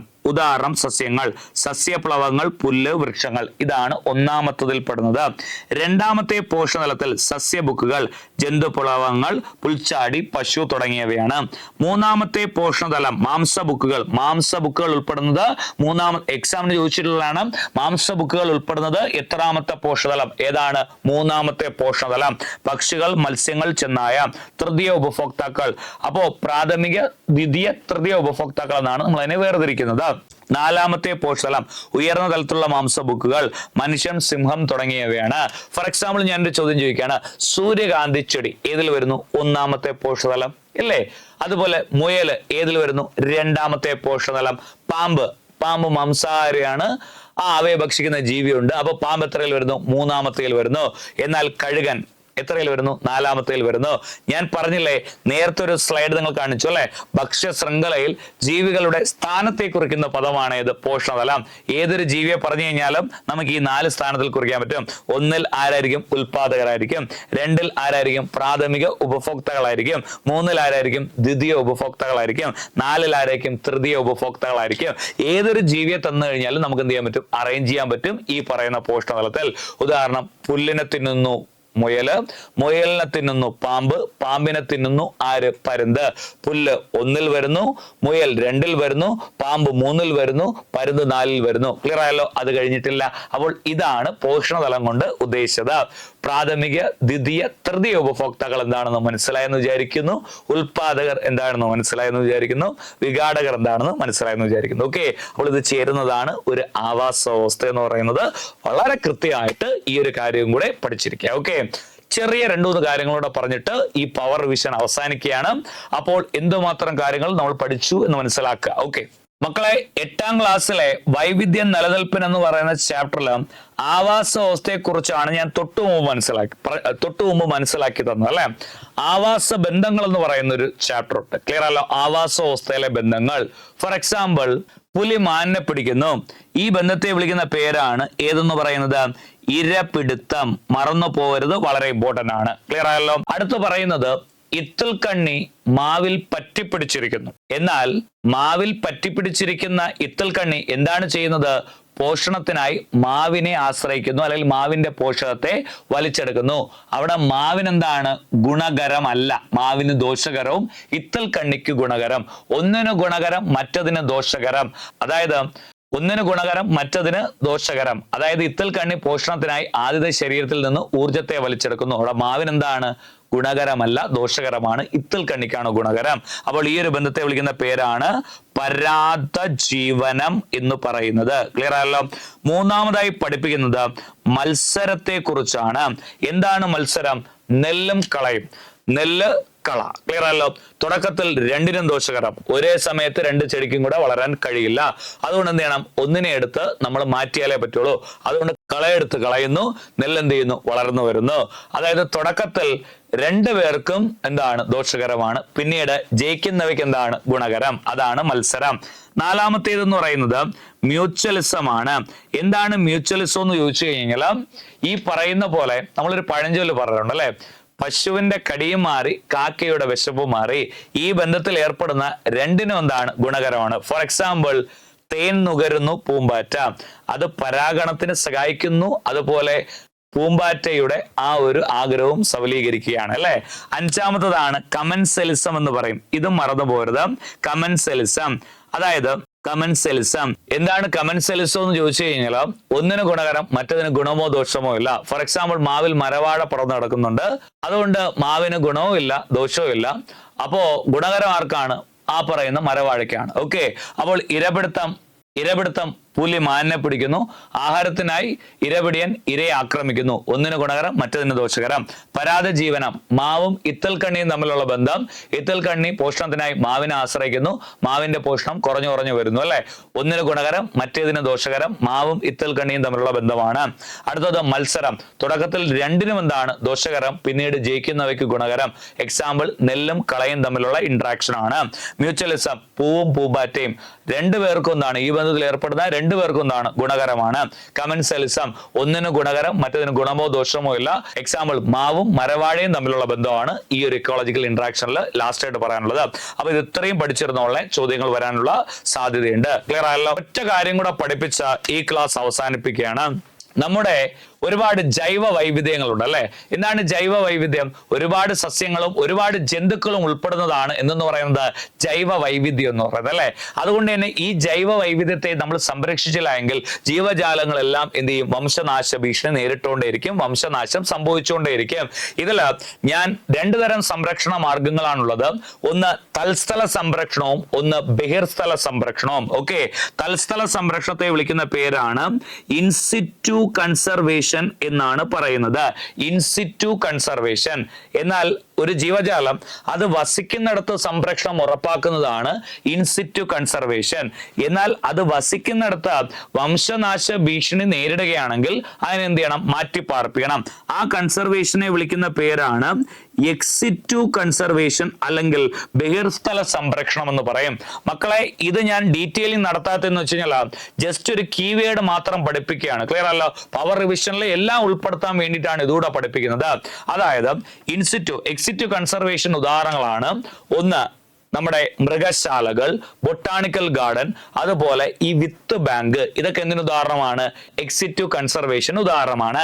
അതുകൊണ്ട് അതങ്ങ് പഠിച്ചിരിക്കുക. തിരുവനന്തപുരം മൃഗശാല, അതുപോലെ Palode botanical garden, Malabar botanical garden, അതുപോലെ രാജീവ് ഗാന്ധി സെന്റർ ഫോർ ടെക്നോളജിയിലെ ഈ പറയുന്ന വിത്ത് ബാങ്കുകൾ, ഇതൊക്കെ വരുന്നത് ഏതിലാണ്? എക്സിറ്റു കൺസർവേഷനിലാണ്. അതുകൊണ്ട് ഇത് നമ്മൾ പഠിക്കുന്നില്ല, കേട്ടിരിക്കുമ്പോഴേ മനസ്സിലാവും. എന്നാൽ ഇവിടെ എന്താണ് ഞാൻ പഠിപ്പിക്കുന്നതെന്ന് ചോദിച്ചു കഴിഞ്ഞാൽ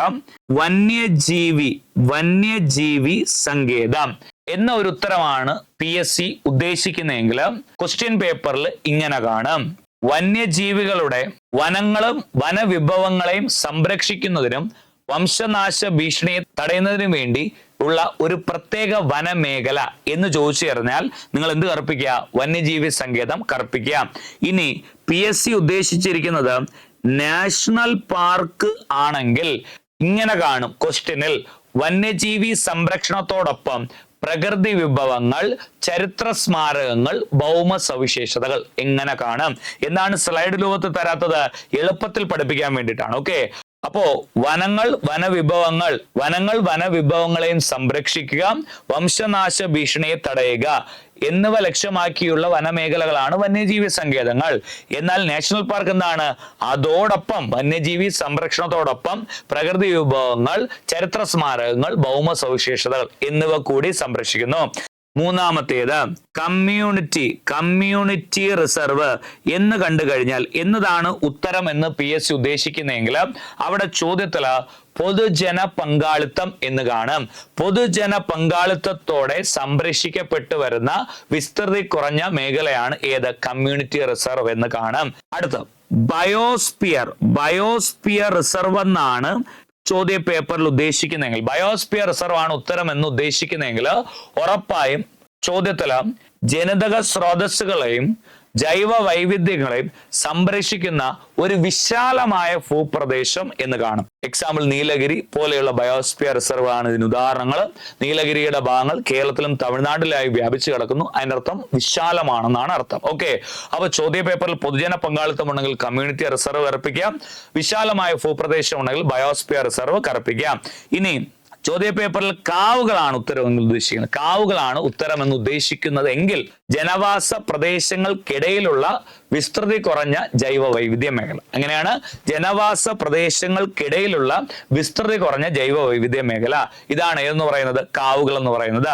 അപ്പോൾ ഇവയെല്ലാം ഉൾപ്പെടുന്ന തദ്ദേശീയന സ്പീഷ്യസുകൾ എല്ലാം ഉൾപ്പെടുന്ന ഒരു വനമേഖലയെ നമ്മൾ പൊതുവിലെ ഒരു പേര് പറയാറുണ്ട്, എക്കോളജിക്കൽ ഹോട്ട്സ്പോട്ടുകൾ എന്ന് പറയാറുണ്ട്. ഇപ്പൊ പശ്ചിമഘട്ടത്തിൽ ഒരുപാട് ദേശീയോദ്യാനങ്ങളുണ്ട്, വന്യജീവി സങ്കേതങ്ങളുണ്ട്, ബയോസ്ഫിയർ റിസർവ് ഉണ്ട്, അങ്ങനെ ഒരുപാടുണ്ട് അല്ലെ. അപ്പൊ പശ്ചിമഘട്ടം മുതൽ ശ്രീലങ്ക വരെ ഇത്രയും ജീവജാലങ്ങളെ സംരക്ഷിക്കുന്നുണ്ട്. അതിനെ മൊത്തത്തിൽ പറയുന്ന പേരാണ് ഏതെന്ന് പറയുന്നത്? ഹോട്ട്സ്പോട്ട് എന്ന് പറയും. തദ്ദേശീയമായി ഒരുപാട് ജീവജാലങ്ങൾ ഉള്ളതും വംശനാശ ഭീഷണി നേരിടുന്നതുമായ ജീവജാലങ്ങൾ ഉള്ളതുമായ ആ ഒരു പ്രത്യേക വന മേഖലകളെ എല്ലാം കൂടെ ചേർത്ത് വിളിക്കുന്ന പേരാണ് എക്കോളജിക്കൽ ഹോട്ട്സ്പോട്ട്. എക്കോളജിക്കൽ ഹോട്ട്സ്പോട്ടുകളും ഇൻസിറ്റു കൺസർവേഷന്റെ ഭാഗമാണെന്ന് മനസ്സിലാക്കിയിരിക്കുക. എക്കോളജിക്കൽ ഹോട്ട്സ്പോട്ടിൽ കൂടുതലൊന്നുമില്ല, പശ്ചിമഘട്ടം, അതുപോലെ ഇൻഡോ ബർമ, അതുപോലെ ഹിമാലയ, പിന്നെ നിക്കോബാർ ദ്വീപുകളുടെ ഒരു കൂട്ടമുണ്ട്, സണ്ടർലാൻഡ്. ഇത് 4 ഞാൻ ജസ്റ്റ് ഒന്ന് പറയുകയാണ്. എന്നാൽ ചോദ്യം വരുന്നത് ഈ 5 നിന്നാണ്. അതായത് ഒന്നുകൂടെ പറഞ്ഞുതരാം. ചോദ്യ പേപ്പറിൽ വന്യജീവി സംരക്ഷണം അതോടൊപ്പം വംശനാശ ഭീഷണി തടയുക എന്ന് കണ്ടു കഴിഞ്ഞാൽ വന്യജീവി സങ്കേതം, ഇതും ചോദിക്കാൻ വലിയ സാധ്യതയില്ല. എന്നാൽ നാഷണൽ പാർക്ക് ചോദിക്കും. വന്യജീവി സംരക്ഷണത്തോടൊപ്പം പ്രകൃതി വിഭവങ്ങൾ, ഭൗമ സവിശേഷതകൾ, ചരിത്ര സ്മാരകങ്ങൾ എന്ന് കണ്ടു കഴിഞ്ഞാൽ നാഷണൽ പാർക്ക് കറുപ്പിക്കാം. ചോദ്യത്തില് പൊതുജന പങ്കാളിത്തം എന്ന് കണ്ടു കഴിഞ്ഞാൽ അപ്പൊ തന്നെ കമ്മ്യൂണിറ്റി റിസർവ് കറുപ്പിക്കുക. ചോദ്യ പേപ്പറിൽ വിശാലമായ ഭൂപ്രദേശം എന്ന് കണ്ടു കഴിഞ്ഞാൽ ബയോസ്ഫിയർ റിസർവ് കറുപ്പിക്കുക. ജനവാസ പ്രദേശങ്ങൾക്കിടയിലെ വിസ്തൃതി കുറഞ്ഞ ജൈവ മേഖല എന്ന് കണ്ടു കഴിഞ്ഞാൽ കാവുകൾ കറുപ്പിക്കുക. എല്ലാത്തിനും ചോദ്യ സാധ്യതയുണ്ട്. എന്നാൽ പ്രധാനമായിട്ടുള്ള കാര്യങ്ങളാണ് national park, community reserve, biosphere reserve, കാവുകൾ. മറ്റതും ചോദിച്ചുകൂടാ എന്നൊന്നുമില്ല. ഞാൻ പറഞ്ഞത് ഏറ്റവും കൂടുതലായിട്ടുള്ള സാധ്യതയാണ് പറഞ്ഞത്. ക്ലിയർ ആയല്ലോ? അപ്പോൾ എല്ലാ സുഹൃത്തുക്കൾക്കും വളരെ നല്ലൊരു നമസ്കാരം നേർന്നുകൊണ്ട്, അതുപോലെ LGS പരീക്ഷയ്ക്ക് നല്ല വിജയം കൈവരിക്കണം എന്നും പറഞ്ഞുകൊണ്ട് ഈ ഒരു LGS പവർ റിവിഷൻ എന്ന് പറയുന്ന ഈ ഒരു സെക്ഷൻ ഇവിടെ അവസാനിക്കുകയാണ്. നിങ്ങൾക്കറിയാം LGSന് വേണ്ടി ലക്ഷ്യം PQ പർവം എന്ന സെക്ഷൻ ആരംഭിച്ചിട്ടുണ്ടായിരുന്നു. ക്ലിയർ ആയല്ലോ? ആ PQ പർവം മാത്രം കണ്ടാൽ മതി, ബയോളജിയിലെ കുറെ മാർക്കുകൾ അതിലൂടെ തന്നെ നേടാൻ സാധിക്കും. എന്നാൽ പവർ റിവിഷൻ നിങ്ങൾക്ക് ഒരുപാട് ഉപയോഗം നൽകുന്നു എന്ന് മനസ്സിലായി. അതുകൊണ്ട് ഈ പറയുന്ന LGS പവർ റിവിഷനിൽ ഒരുപാട് ടോപ്പിക്കുകൾ, പരീക്ഷ പ്രാധാന്യം അർഹിക്കുന്ന ഒരുപാട് ടോപ്പിക്കുകൾ നിങ്ങളുടെ മുന്നിലേക്ക് ഈ പവർ റിവിഷനിലൂടെ എനിക്ക് എത്തിക്കാൻ സാധിച്ചു. ഈ ഒരു പവർ റിവിഷൻ കണ്ടു കഴിഞ്ഞാൽ നിങ്ങൾ നല്ല രീതിയിൽ എക്സാം എഴുതാൻ പറ്റുമെന്ന് ഞാൻ വിചാരിക്കുകയാണ്. അതുകൊണ്ടാണ് ഞാൻ വളരെ ഈ പറയുന്ന എല്ലാ ടോപ്പിക്കുകളും വളരെ കൃത്യമായിട്ട് ഓരോ സെക്ഷൻ വൈസ് ആയിട്ട് നിങ്ങളുടെ മുന്നിലേക്ക് എത്തിച്ചത്. ഓക്കെ, ഉറപ്പായും കാണുക, നിങ്ങൾ തീർച്ചയായും ഉപകാരപ്പെടുമെന്ന് പറഞ്ഞുകൊണ്ട് ഞാൻ എൻ്റെ ക്ലാസ് അവസാനിക്കുകയാണ്. ഒപ്പം എല്ലാവരും നല്ല രീതിയിൽ പരീക്ഷ എഴുതുക എന്നും കൂടെ പറയുകയാണ്. Okay, thank you.